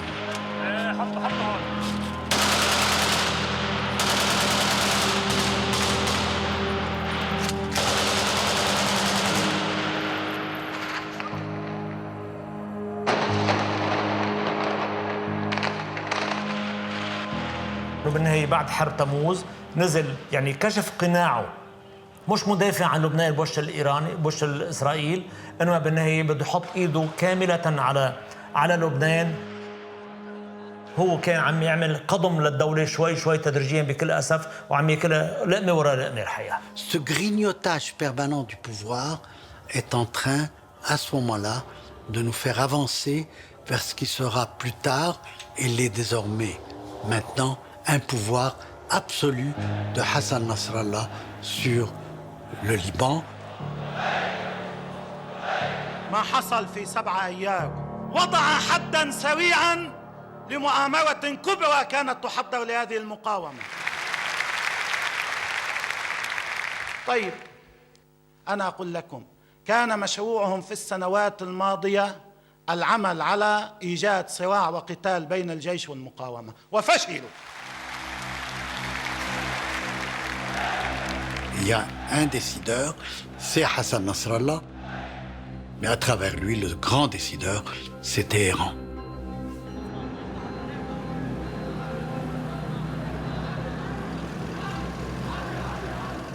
إذا أنا بشوفها كانت محاولة انقلاب أو وضع يد كاملة على كل لبنان تنفيذاً للأجندة تبعته أو الاستراتيجية تبعته إنه تحويل لبنان إلى ولاية إيرانية.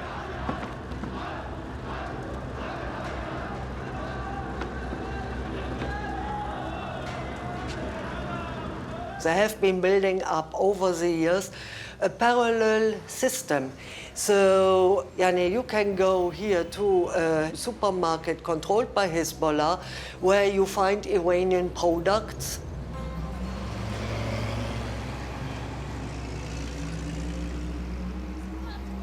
There are hospitals under the control of Hezbollah. There are banks under the control of Hezbollah. I mean, Iran has a long-term strategy.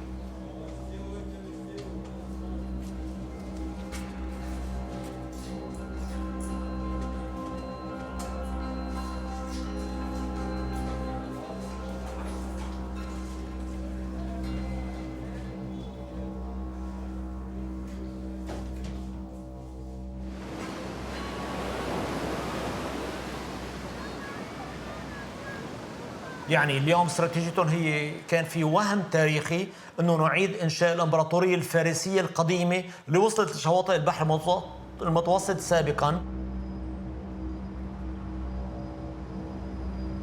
Thanks to Iran's unfailing support, Hezbollah has considerable control over Lebanese political, economic, and judicial life. But in its impossible investigation, the DEA had a significant advantage.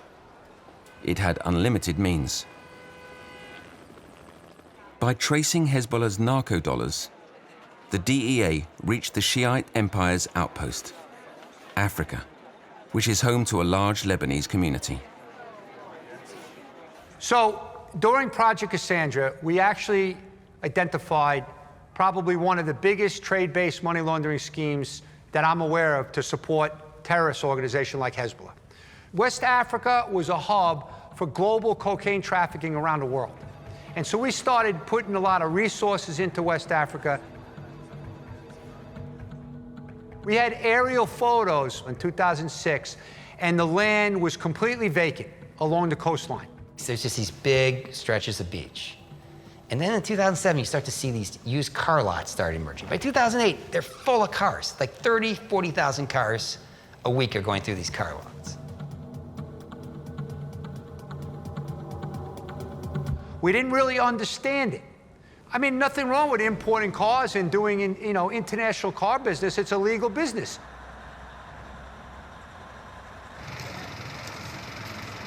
Who owned those car lots? Well, quite a few of them were owned by Lebanese who were supporters of Hezbollah.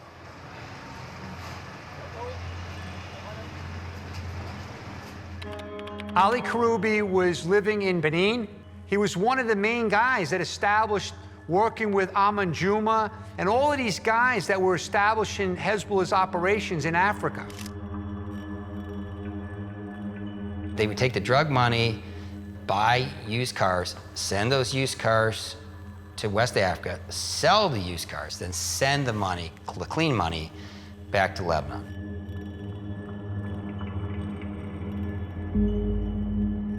And then it would go make its way back to South America to buy more cocaine, and this thing would continue.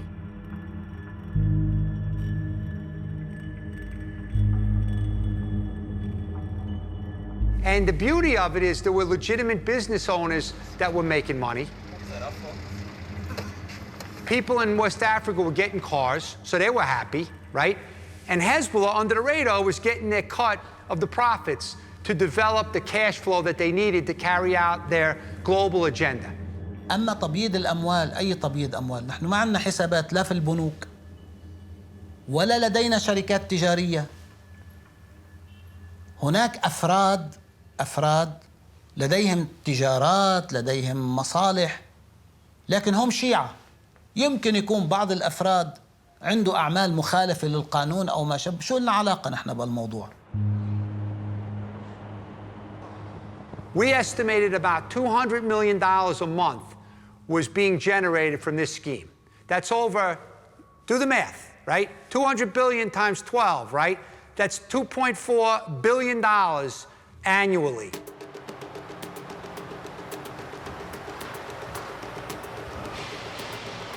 Figuring that out was enough of a challenge, let me tell you. It was complicated. And, the money moves back to buy more narcotics. And this thing keeps repeating.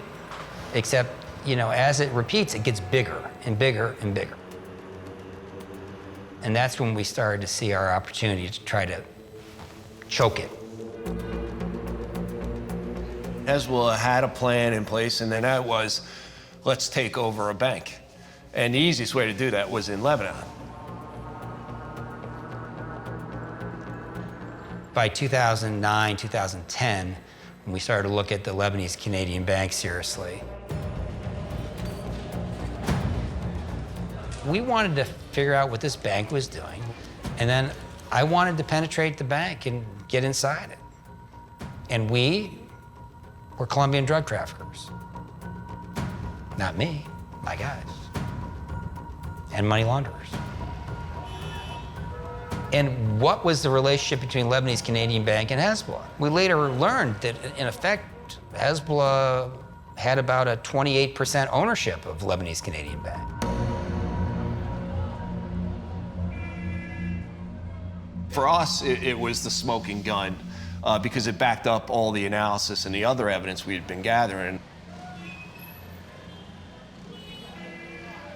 نحن بعدنا على الدقة القديمة ننقل الأموال بالمحافظ يعني لكن لأنه في سيارات لا ننقلها على الدابة وإلا لو ما في سيارات كنا نقلناها على الحمير والأحصنة.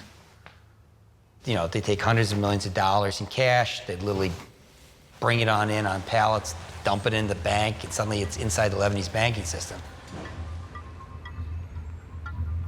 How much? Billions. Billions of dollars a year.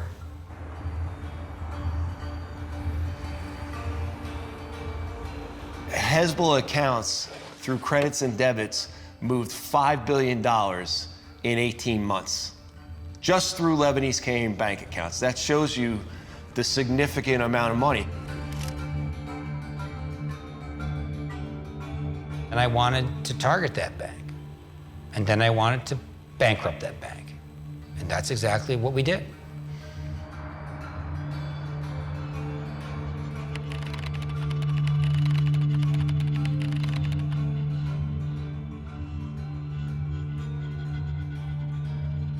Section 311 is often described as the atomic bomb of Treasury authorities. So the practical result means that you lose, as a matter of law, your access to the US financial system, in this case, Lebanese Canadian Bank. It becomes much, much more difficult to engage in any dollar transactions. Informally, you'll probably lose almost all of your financial relationships anywhere in the world.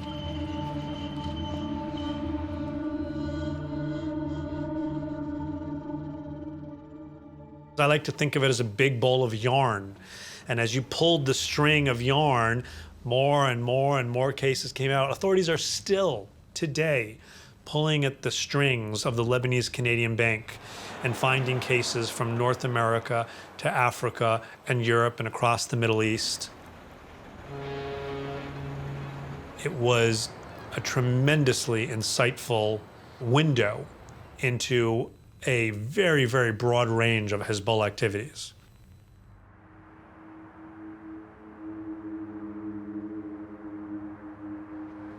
The dismantling of the Lebanese Canadian Bank was a precious victory for the DEA in its global war on the financing of Hezbollah.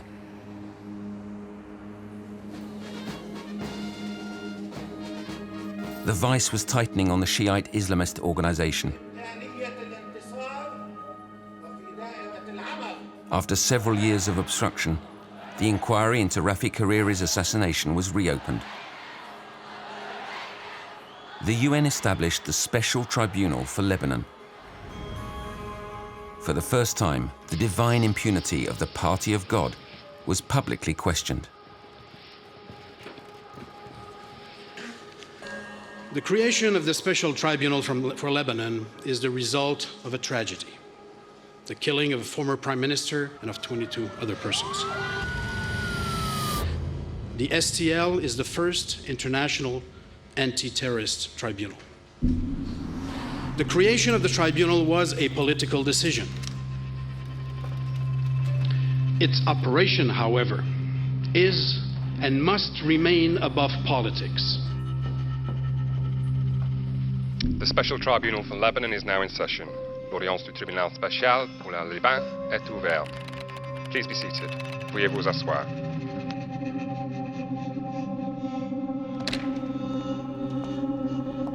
En 2010, je rejoins le tribunal spécial pour le Liban, donc le TSL comme on l'appelle, et sa fonction, c'est d'enquêter non seulement sur l'assassinat de Rafik Hariri, mais également sur un ensemble de crimes connexes.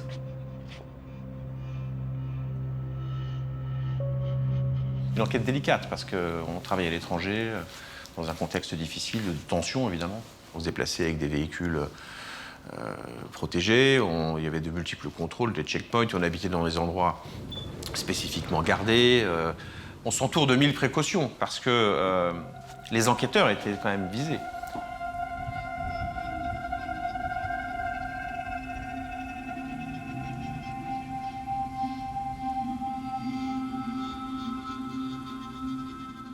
Il y a eu une enquête libanaise également, qui est venue nourrir énormément l'enquête du tribunal spécial pour le Liban, et en particulier les investigations qui avaient été menées par un jeune officier de police libanais, Wissam Eid, qui l'a payé de sa vie.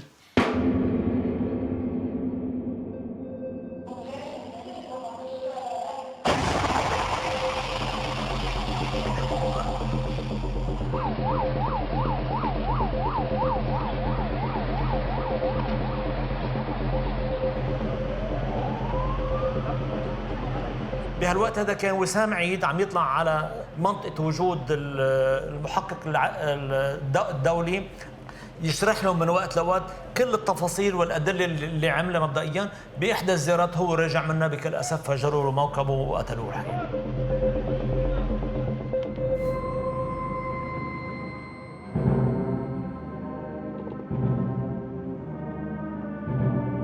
حزب الله ما بدها اثنين يحكوا فيها. يعني ثاني مرة عطوه انذار، قولوا له إلا وسام الله يرحمه إنه كيف بلاك عنا حزب الله.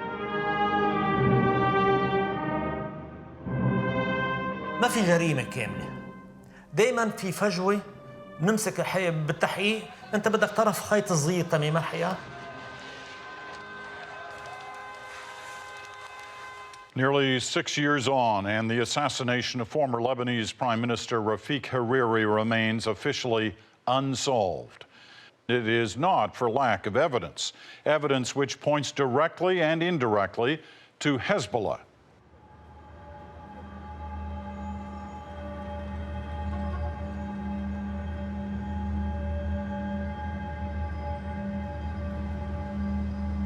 داتا الاتصالات عطتنا إشارات انه حزب الله هي مجموعه الارجح من حزب الله الحقيقه، لانه كان في مجموعه من الارقام ما بتحكي الا مع بعض البعض، حوالي 8 ارقام فقط لا غير، ما بيحكوا مع حدا ثاني للامانه. وهي الارقام شفناها انه كانت دائما وراء رفيق الحريري.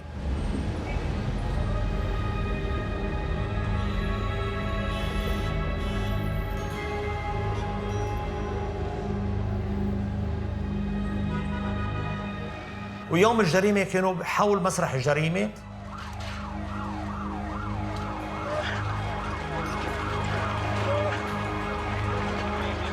نحن نعتبر أن كل الأدلة هي أدلة ظرفية مبنية على الاتصالات وعلى قاعدة الاحتمالات غير الموثوقة، وفي آن معا هناك لعب بشبكة الاتصالات بطريقة غير عادية.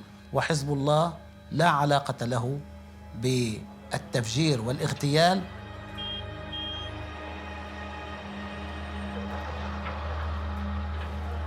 I've seen the evidence, and it's very good. It was Hezbollah who killed Hariri.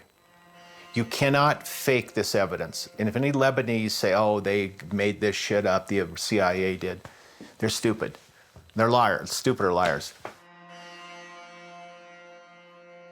The indictment charges each of the four accused. That's Mr. Salim Jamil Ayash, Mr. Mustafa Amin Badruddin, Mr. Hussein Hassan Onisi, and Mr. Assad Hassan Sabra, with 4 crimes contrary to Lebanese law. We then decided to proceed to trial in absentia. يخطئ من يتصور، هذا المستعجل بده يطلع القراوي الظني، يخطئ من يتصور أننا سنسمح بتوقيف أو اعتقال أحد من المجاهدين، وأن اليد التي ستمتد إلى أي واحد منهم ستقطع.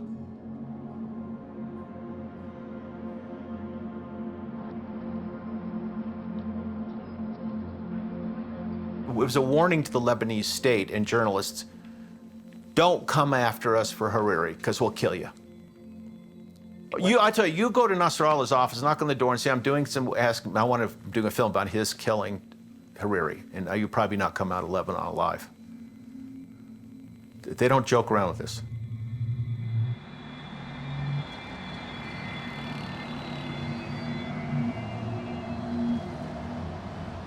Tout ce qui est justice internationale, loi internationale, mandat d'arrêt internationaux, tout ceci n'a aucune valeur chez eux.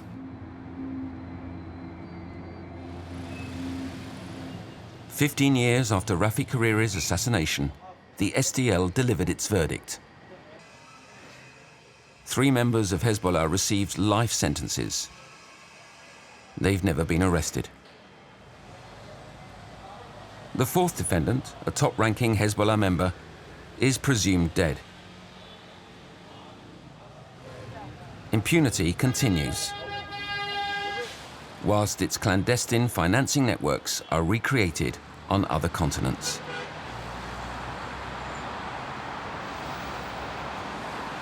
They were looking for places where they could operate.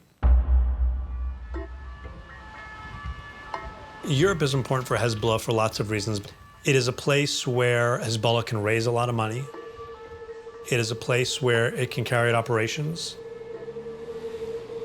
It is close to Lebanon.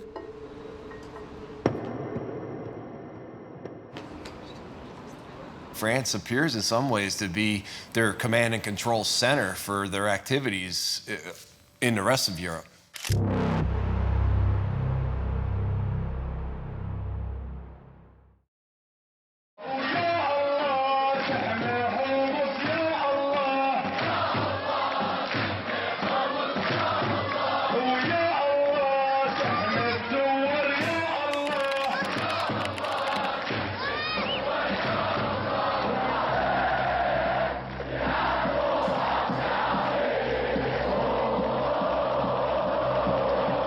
Cela fait 100 jours que le peuple syrien proteste contre le régime du président Bachar al-Assad.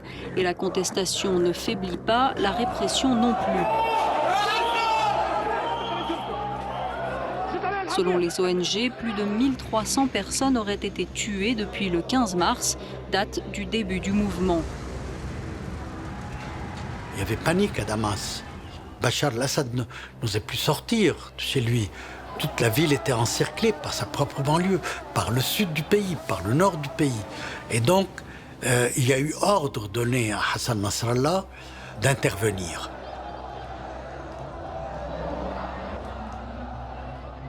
نحن حلفاء لسوريا. حزب الله حليف لسوريا. إيران حليفة لسوريا. لكن طبعا عندما يأخذ الإمام الخامنئي القرار هذا يشعرنا بالاطمئنان أن عملنا عمل شرعي. Nasrallah at first isn't so happy about it, but when the message comes from the office of the Supreme Leader, that's the end of the conversation. And they go. هيدي البارودة كانت معنا بسوريا. كنا قوة خاصة يعني. ابني فرفور وحكيت له وطلع على القوة الخاصة. قوات الجيش السوري قوات حزب الله تتقدم. تحياتي كبير. تحياتنا.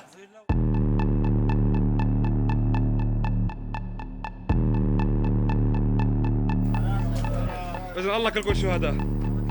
إذا بلش ب 3000 بعدين 3000 صاروا 5 والخمسة صاروا 6. هي أمير ما صارت في ولا شهيد بعد.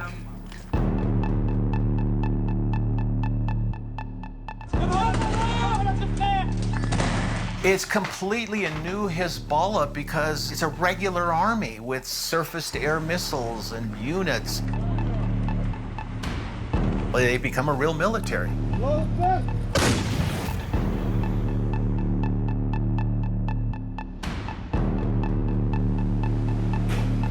Project Cassandra identified a component known as the business affairs component. Their primary role was to establish the drug trafficking operations to generate the revenue. They had the conflict in Syria, so they had to have the money.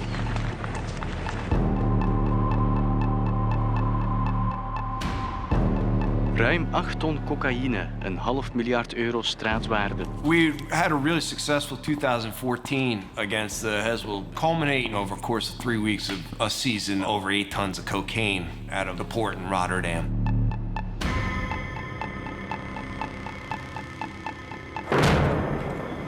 Suddenly, Hezbollah is not resisting Israel, it's just butchering fellow Muslims. Suddenly, it's involved in a deeply sectarian conflict.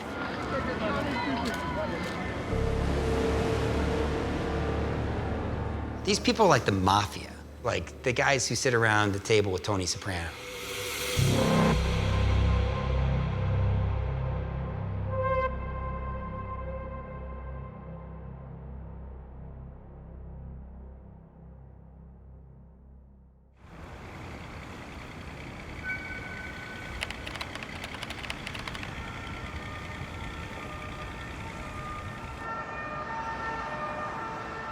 As of 2010, France became the favored asylum of Hezbollah operatives.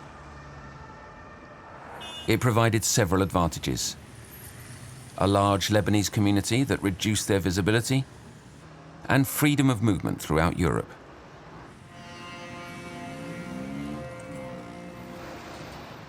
Paris was chosen as the beachhead to launder drug money. The US Drug Enforcement Administration alerted the French police. Together, they opened a new chapter in Operation Cassandra, known as Operation Cedar, after the national symbol of Lebanon. Operation Cedar was a spin-off investigation under the umbrella of Project Cassandra. Operation Cedar focused on the European network.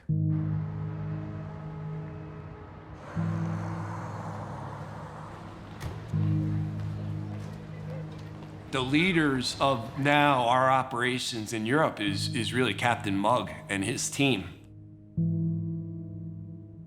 Le chef de poste de la DEA à Paris me contacte en me disant voilà, il y a en Europe tout un réseau de Libanais dont on sait qu'ils sont très actifs dans la collecte de l'argent de la drogue, le blanchiment, les transferts de fonds, etc.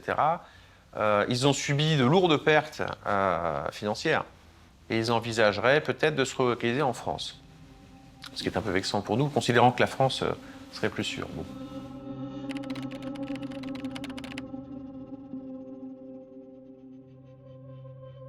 Ces enquêteurs américains me communiquent en fait un simple numéro de téléphone en me disant voilà, c'est le numéro du coursier qui va venir collecter l'argent. Très bien, bon. So really, I think within 24 hours, they identified that phone as belonging to Mohammed Nur al-Din. Mohamed Noureddin, c'est quand même quelqu'un dont les locaux professionnels sont installés à la bourse de Beyrouth, dans les locaux de la bourse de Beyrouth. C'est pas quelqu'un qui se cache, hein. Certaines statures. Le numéro de téléphone, c'est l'élément concret qui va nous permettre de débuter l'enquête. On va le mettre sur écoute, tout simplement. On a des centaines et des centaines d'heures d'écoute et de retranscription. Il n'est question que d'argent. On s'aperçoit qu'effectivement, il est en train de planifier une opération de collecte à Paris. On est sur 1 million d'euros par semaine, quand même. Bon.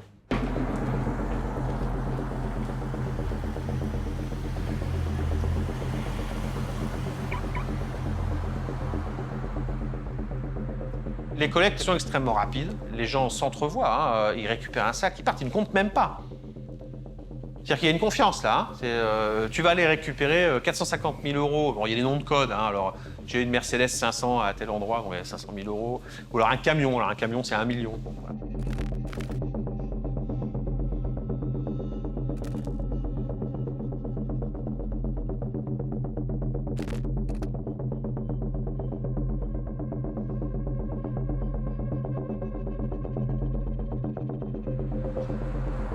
Donc, le collecteur se déplace et il va aller dans un parking souterrain, dans un restaurant, fréquemment dans la rue même. Hein.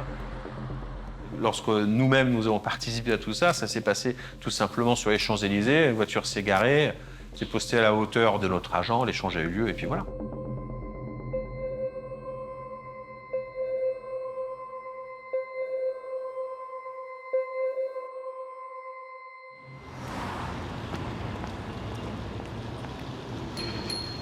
Il y avait aussi tout un commerce de montres.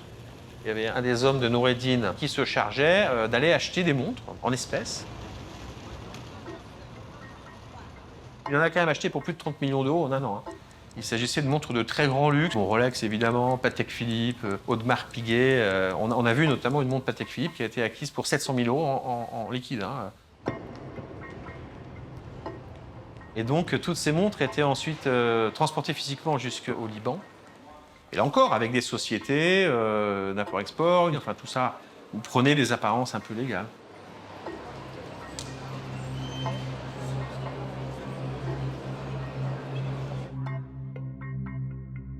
He was a guy who was trusted to move very large amounts of money and oversee couriers who were carrying back money, sometimes just in Samsonites on, planes flying out of Charles de Gaulle back to Beirut. Air France, literally. These guys carry these Samsonites with millions of dollars, a couple $1 million in each Samsonite. In cash? Cash, it wasn't always like that, but sometimes it was that ridiculous. He was a super facilitator for drug money, make its way from Europe back to Lebanon, no doubt.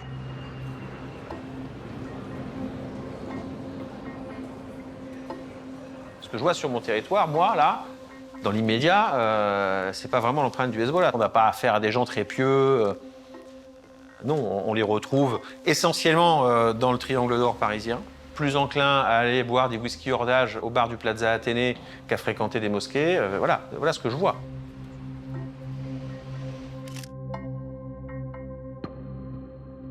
France appears in some ways to be their command and control center for their activities in the rest of Europe.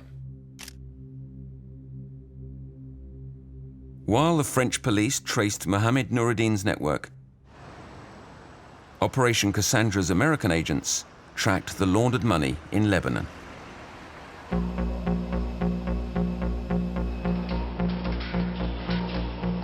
It led them to Eastern Europe in the footsteps of arms traffickers. The former socialist republics were full of armaments inherited from the Soviet Union. And among the gun dealers, the DEA targeted the key man in the traffic, a Lebanese citizen who had opened doors in Ukraine and Russia.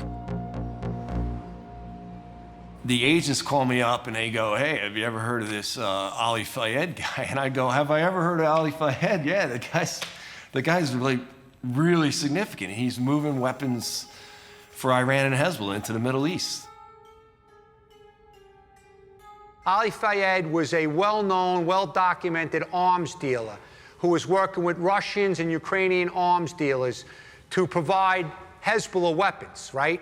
And these guys, they were going to provide, RPGs, AK rifles, surface-to-air missiles.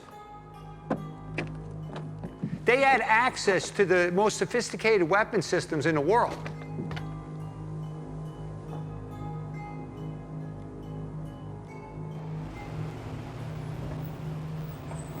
Once you get the charges against a guy like Fayed, you have to figure out what country can we arrest him. And that country also has to have an extradition treaty with the United States. And we identified Prague in the Czech Republic.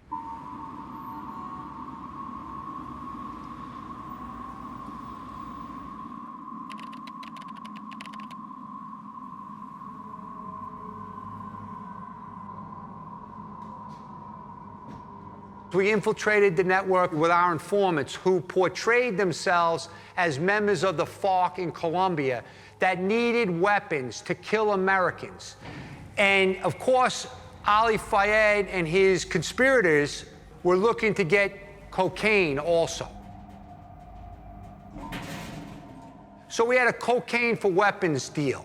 So the operational plan was to do the arrests as he exited the room in the hallway of the hotel. So the room was wired up for video and audio. And then at one point, one of the sources says, you know, we want anti-aircraft missiles to kill Americans in Colombia. And then after we kill these Americans, I'll cut off one of the Americans' heads and I will present it to you, Ali Fayed, as a present. And Ali Fayed jumped up from the couch and went over and hugged the undercover. Ali Fayed je jedním z trojice cizinců, které česká policie zadržela v dubnu 2014 v jednom z pražských hotelů. Spojené státy je podezírají, že chtěli prodat zbraně a drogy kolumbijským teroristům. Ali Fayed podle svého právníka sám pracuje pro libanonskou tajnou službu.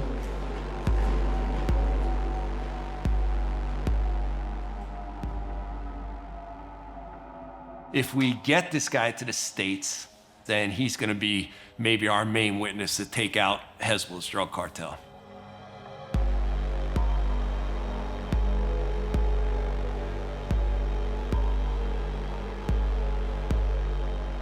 There's only one thing that could get in the way of his extradition is if Czech military intelligence gets involved. Military intelligence is very much under the influence still of Russia and Putin. And that could cause a major problem in the extradition of Fayed.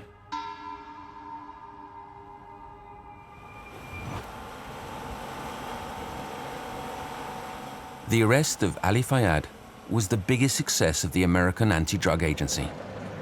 The arms dealer knew all the secrets of the war in Syria. He was at the heart of the military alliance concluded between Hezbollah, Iran, and Russia to save Bashar al-Assad.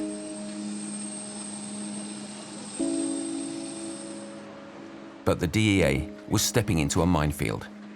The criminal networks of the Party of God were protected by Moscow.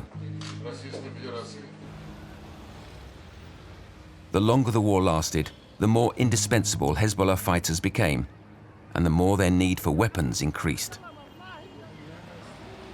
The price to pay for this headlong rush was counted in the number of coffins that returned to Lebanon. When the first Hezbollah fighters were killed, a cemetery opened for the so-called martyrs who were falling in Syria.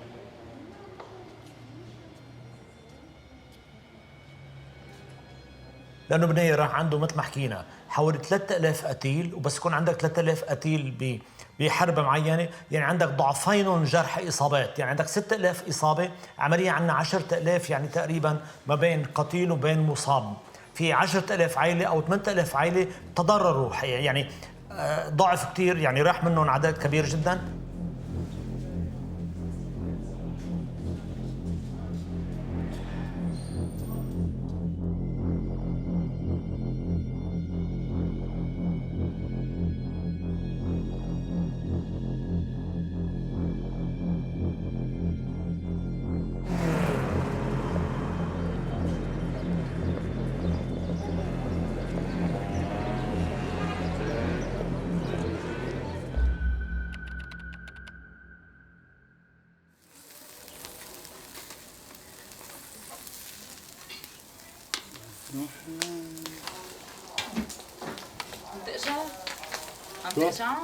طبعا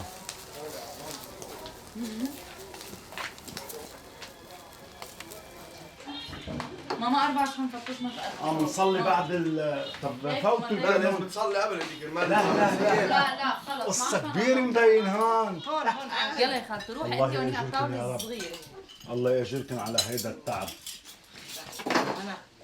عن جد مقهورة يعني أنا أول شيء جاني 3 بنات أنا شخصيتي بحب البنات كتير، بس بنفس الوقت بحب بيجيني صبي أو صبيان لحتى يكونوا هك إنه افرح فيهم يكونوا بهيدي الميادين، ميادين الجهاد. طبعا هلا كمال ناحية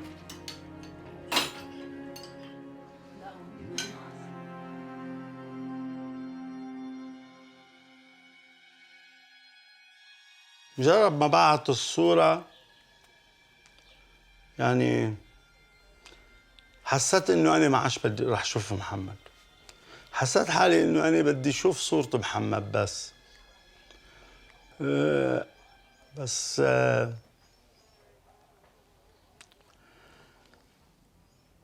له يا بي انت قلت لي بدك تستشهد، بس يا بي مش بهالسرعة. يعني كنت حابب اني هيك القي عليه شوي صغيرة بس. يعني عادة الجريح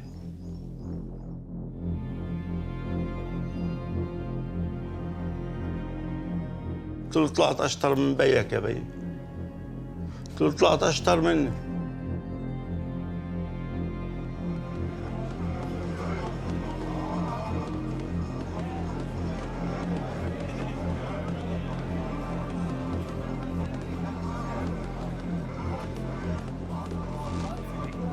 A part of the mothers who were crying over their sons, I mean, I'm sure they were convinced, but I also believe that others must have doubts.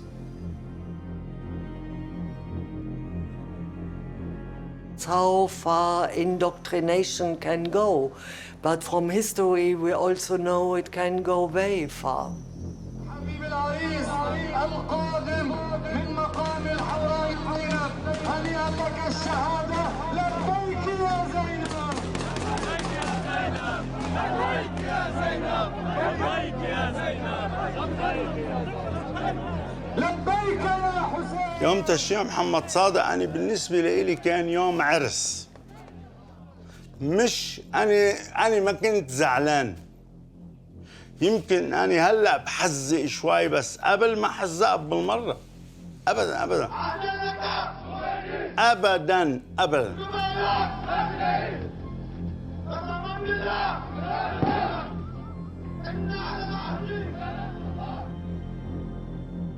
Hezbollah should know that Iran will fight to the last Hezbollah member. You know, look what happened in Syria. All the Hezbollah members died. How many Iranians died? Not many. What did they get in return? Not much. They come back to their bankrupt economy, bankrupt banking system.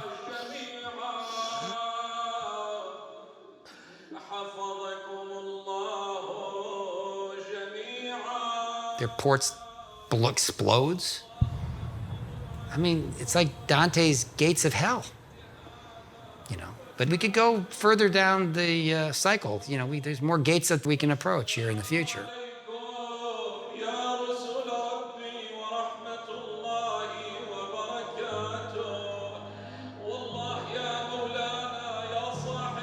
The war in Syria was profoundly changing the image of Hezbollah among many Lebanese.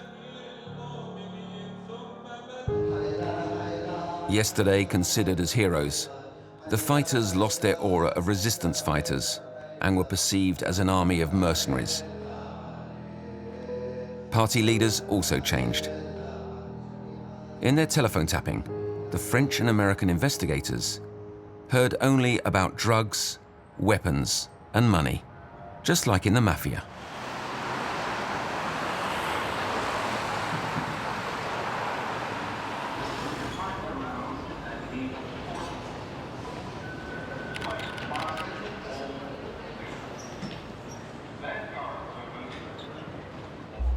Mohamed Noureddin projette de venir en France.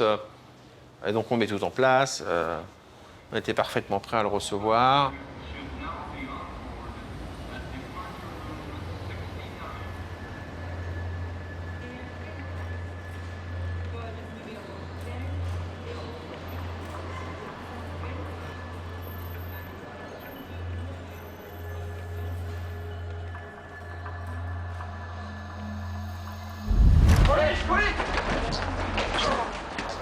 Et là, il se fait arrêter à l'aéroport. Et puis, dans le même temps, on interpelle différents membres de son équipe dans des hôtels de luxe à Paris, chez eux en Allemagne, en Italie, etc.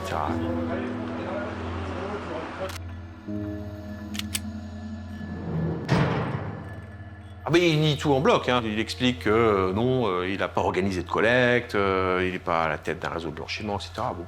Et puis, il finit par reconnaître à minima les choses qui sont absolument irréfutables, tout en minimisant constamment son rôle. We found out that the cocaine proceeds that Nur al-Din was coordinating at that time was the main funding mechanism to provide financial support to Hezbollah's purchase of arms out of Eastern Europe and Russia to send to Syria, basically.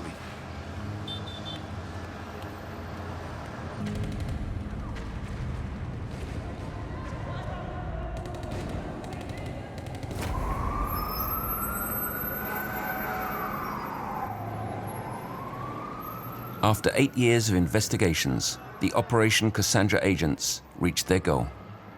They discovered a secret organization within Hezbollah in charge of coordinating funding for the war in Syria, and more broadly, all the clandestine military operations led by the party.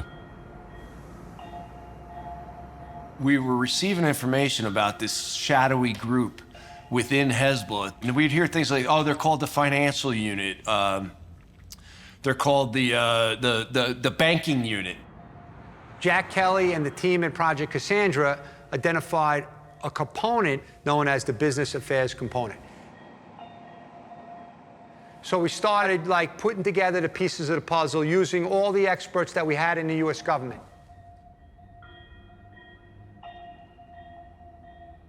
What's going on here? How do you connect all these dots? You know, it's like trying to solve a mystery. And remember, we have to provide evidence. Basically, the business affairs components had different things they want to do. They want to move cocaine. They want to launder money. They want to sell or buy weapons. This business affairs component got hundreds of companies. And we mapped out, we know where those companies are. They're all over the world, even some in the United States. It functioned as this funnel to control all these secret bank accounts all over Lebanon and all over the world, actually. Switzerland, Liechtenstein, Luxembourg, Paris.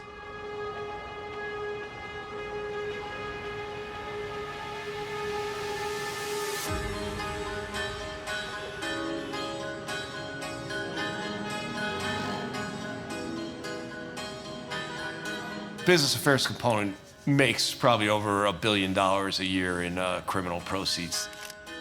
We have that backed up by records that we got out of Lebanese Canaan Bank. This is the financing of terror.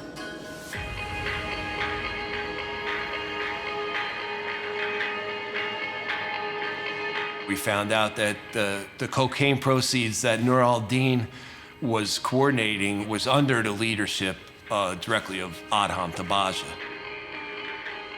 Adham Tabaja was one of the main guys involved with the business affairs component.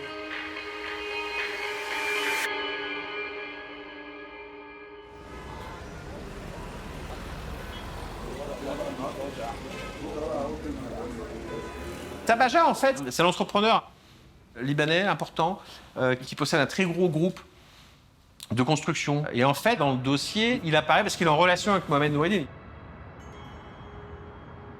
Is one of the lead financiers of the rebuilding of Hezbollah neighborhoods and infrastructure in Lebanon after the 2006 war.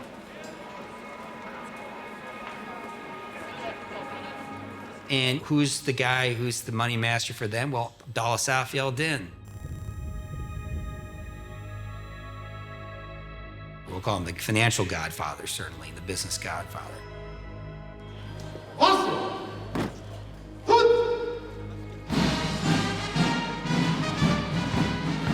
Abdullah Safi al-Din was Hezbollah's ambassador to Iran.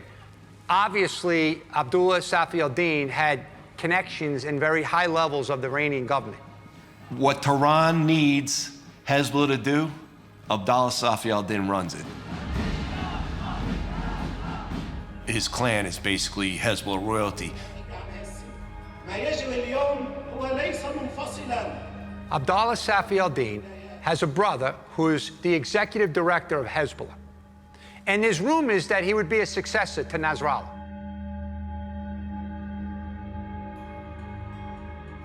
Once you get to their level, you're above being a Hezbollah member. I mean, I know that sounds strange because people are literally saying, well, where's their membership card? I'm like, they don't need a membership card. You know, when someone sees their face, they're like, come right on in, you know, I mean.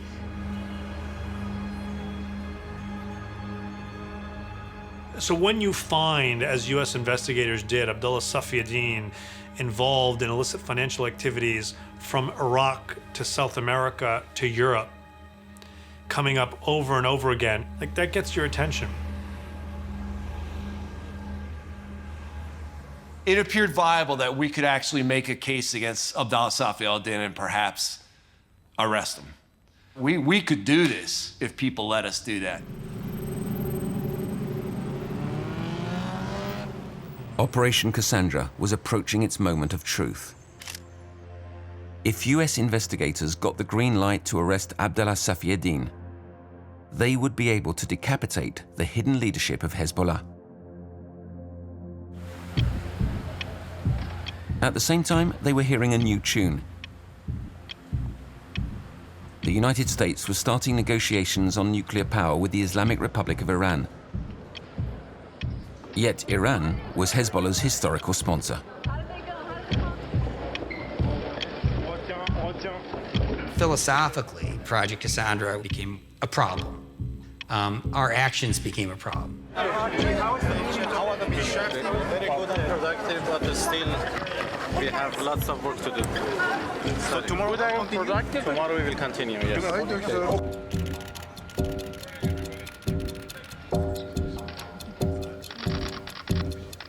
The Iranians started to complain about it in the talks. I've heard this from people who are there. They complained. They said these DEA people are past, you should control them. They're out of control. That's usually what you do want to shut somebody down.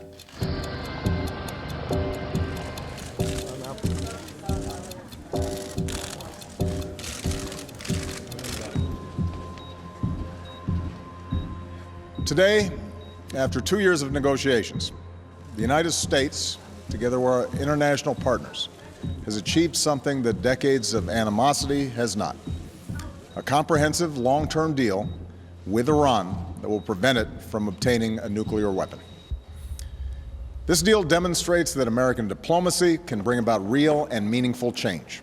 Change that makes our country and the world safer and more secure. Barack Obama chose to sign peace with Tehran, an agreement hailed by the international community.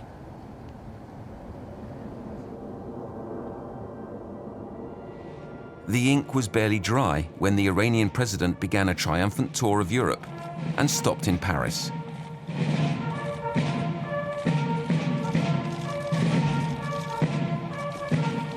After the dirty war of the 80s, he came to celebrate the return of business. Aujourd'hui, le président Rouhani est à Paris.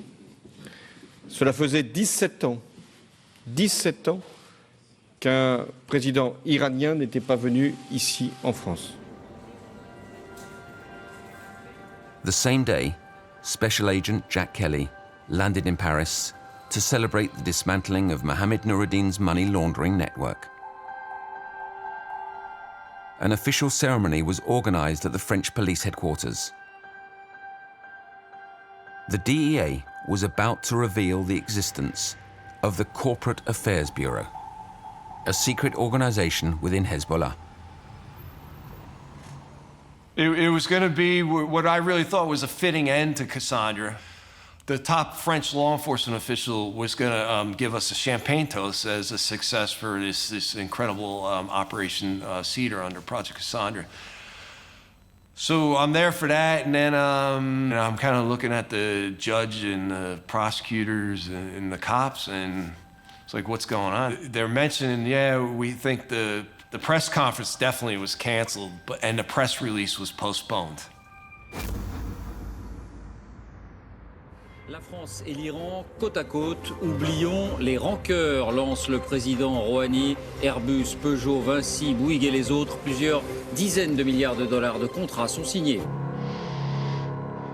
Une trentaine de contrats signés aujourd'hui pour un potentiel de 15 milliards d'euros.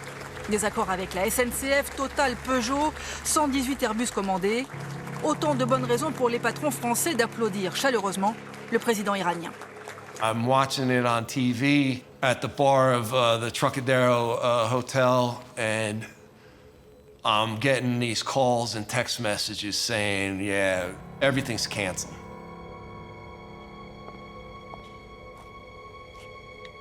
It was a horrible day. I couldn't believe it.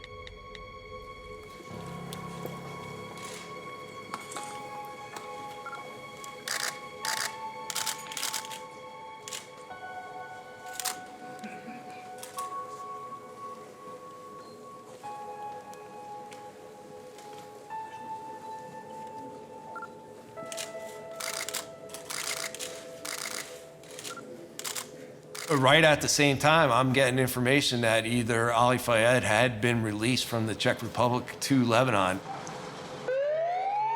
O Fayada žádali Spojené státy, které ho vinili z vážných zločinů. Místo za oceán, ale odpoledne Ali Fayad zamířil domů do Libanonu.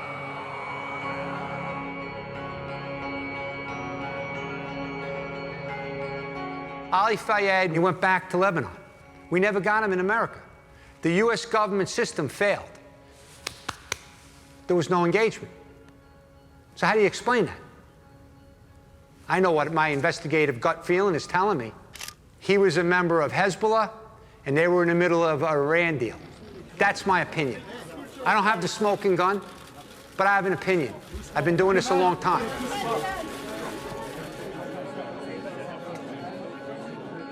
I think the entire Project Cassandra scared many people around the world.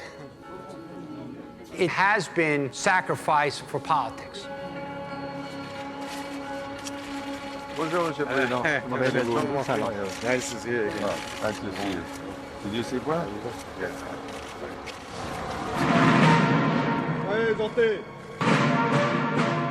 When I met Asher in 2008, he told me really from the beginning, Jack, I want to tell you right now, ultimately, I can guarantee you that somewhere along the way, the White House, whoever's White House it is going to shut us down. Because if we get to where I think we're going to get, it's going to be too much for some people. And that's exactly what happened to me. And his prediction was true. You know, I told Jack, the higher up you go, the more people know, the more they're going to want to stop this. Right when we were in the jaws of victory, victory was snatched from us. And I also knew right at the same time that I'd just been transferred via memo out of Special Operations Division off of Project Cassandra to a desk job at headquarters. So I decided to go to my favorite cafe and drink red wine.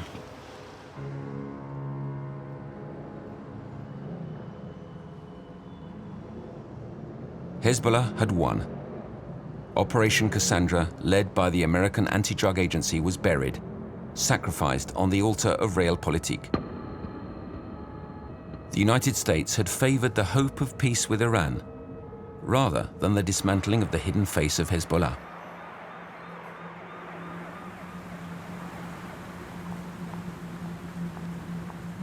Cassandra was part of Greek mythology, is that she was warning leaders of impending catastrophes and disasters, and her warnings would always get ignored, and then the disasters and catastrophes would eventually happen. So Cassandra was always right, but nobody paid attention to her, and they would dismiss her, and they were skeptical.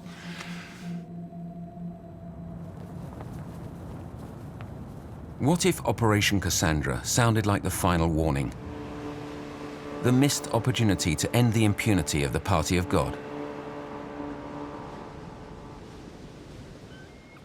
Until August the 4th, 2020, day of the explosion of the port of Beirut, the ground zero of the Lebanese.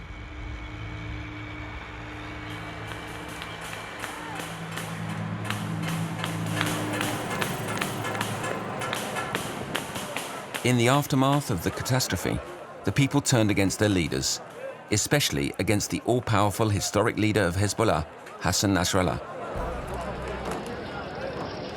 The Lebanese demanded truth and justice, for once.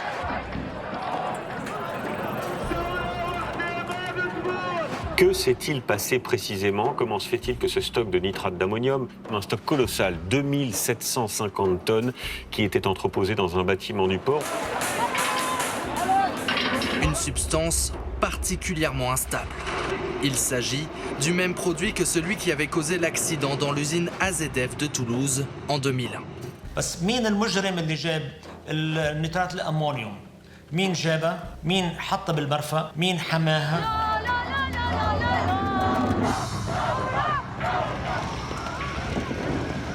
This hangar was controlled by the Hezbollah. This everybody knows, as well as the airport is controlled by Hezbollah. في بوابة من بوابات المرفأ خاصة لحزب الله ما حد بده يفتشها، سموها شعبيا بوابة فاطمة. مشان هيك أنا بتصور كل اللبنانيين وكل الأمنيين بيعرفوا تماما حزب الله حكما أقوى من كل الدولة اللبنانية، ما يسترجوه.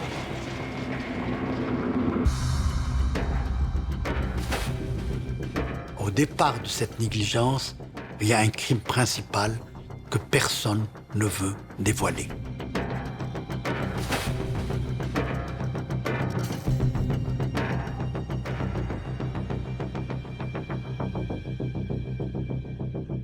$215 dead, 6,500 injured.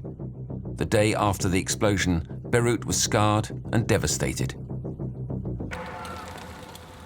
But Beirut was also angry.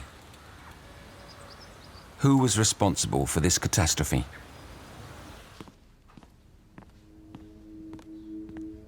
The official story is short and simple. There is a ship that came from Georgia to Lebanon. It was supposed to carry on to Mozambique, but it couldn't make it. So they removed the ammonium nitrate and they kept it in the warehouse.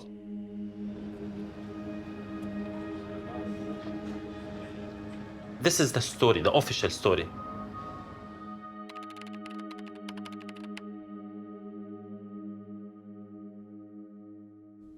Ammonium nitrate is usually used either as a fertilizer or as an explosive. You know, the shipment that came to Lebanon, it was clear even on the backs that it was high density. It was written on the backs. So it was meant to be used as an explosive.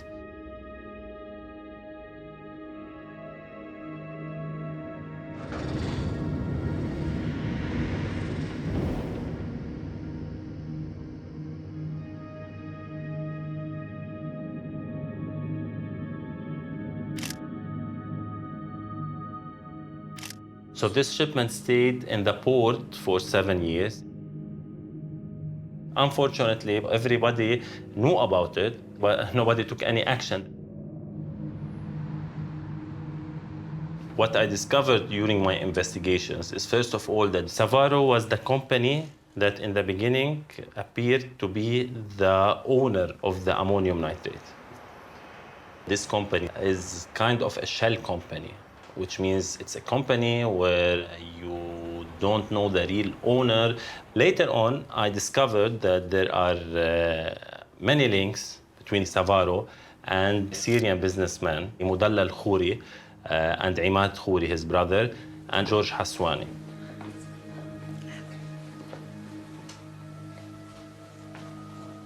نحن لا نعرف سرقة سافارو ولم نسمع بها على الإطلاق إلا من خلال الزوبعة الإعلامية الأخيرة، ولا نعلم أنها مسجلة بنفس عنوان شركتنا.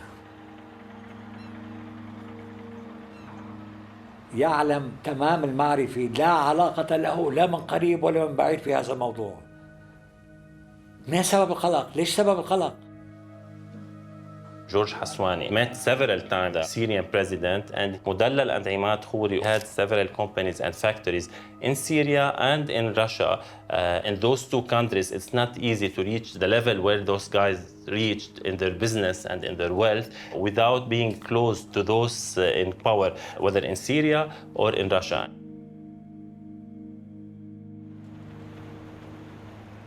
Most probably, this shipment was meant to reach in one way or another Syria in the time when the war was at its peak.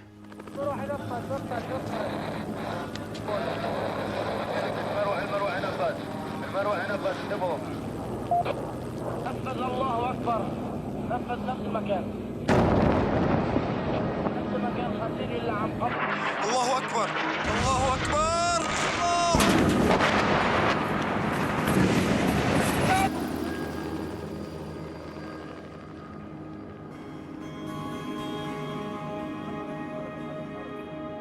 Studies done by the FBI actually said that according to the calculations they had done, what exploded in the port of Beirut was somewhere between 500 to 700 tons of ammonium nitrate.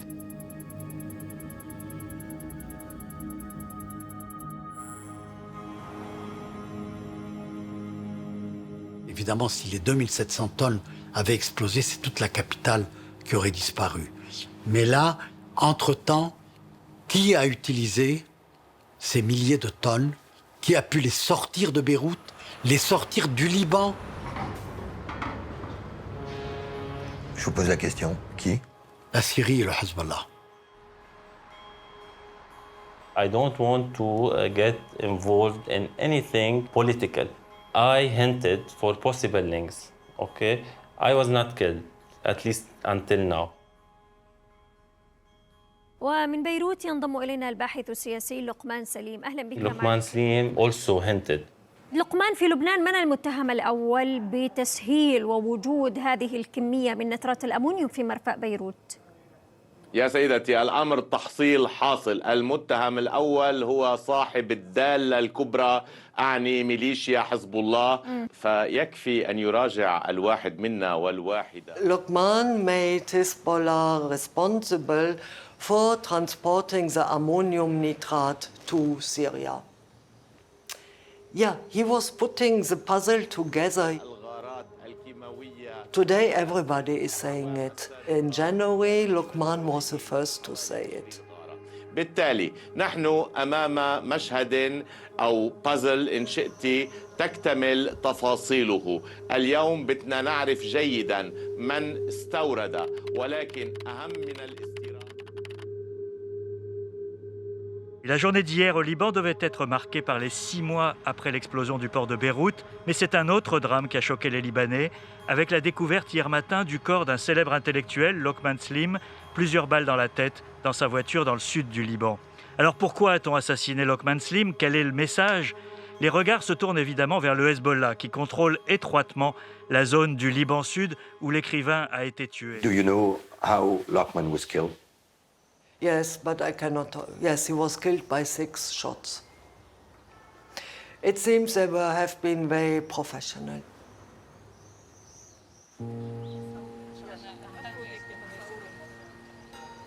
Hello. Moi, je suis vaccinée. Moi aussi.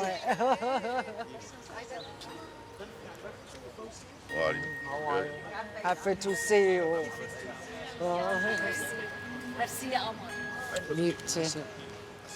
I came several times, but you were. Yes. Et je suis. Quand l'impression elle est en voyage, elle va revenir.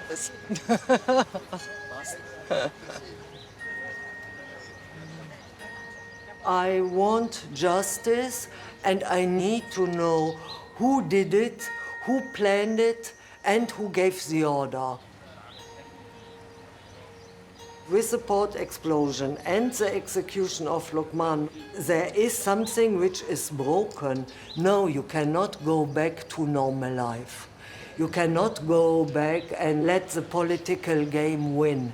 No, we need, for both, we need accountability.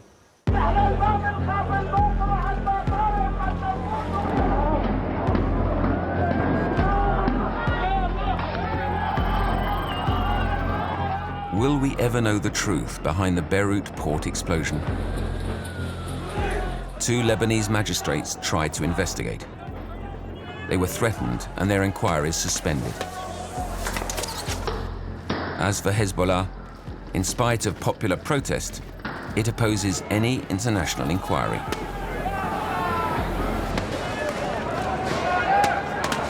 Whether the Lebanese people will be able to know the complete truth, I doubt.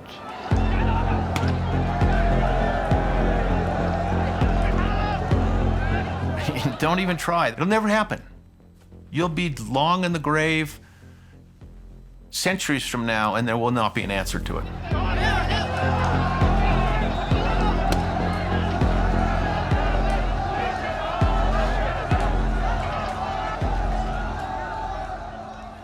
Le Hezbollah ne peut, en même temps, être une armée en guerre contre Israël, une milice déchaînée contre les civils en Syrie et un parti respectable au Liban. Il ne doit pas se croire plus fort qu'il ne l'est.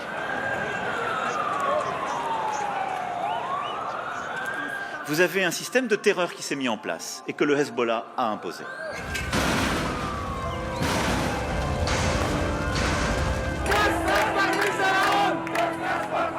Macron put it well. So long as Hezbollah continues to engage in international terrorism,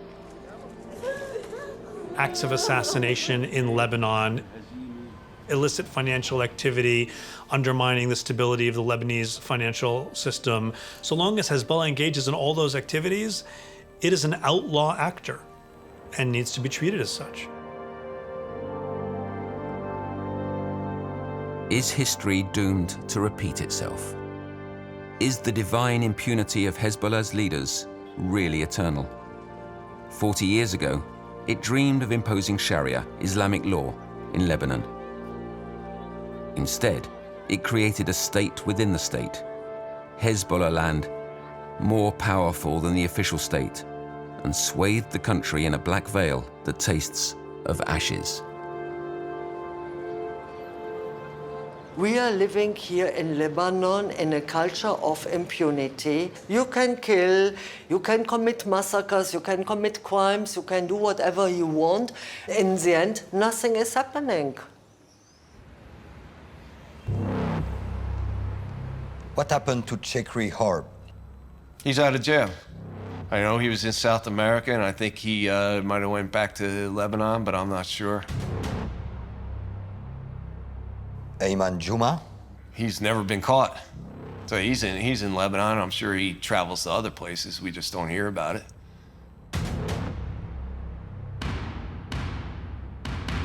Ali Karoubi? Ali Karoubi, I don't think, never arrested, not jailed. Ali Fayed? Ali Fayed, he's certainly not in jail. Adam Tabaja? Adam Tabaja, not in jail. Safieddine? Never indicted, never captured, never arrested. Still the Hezbollah ambassador to Tehran, as far as I know.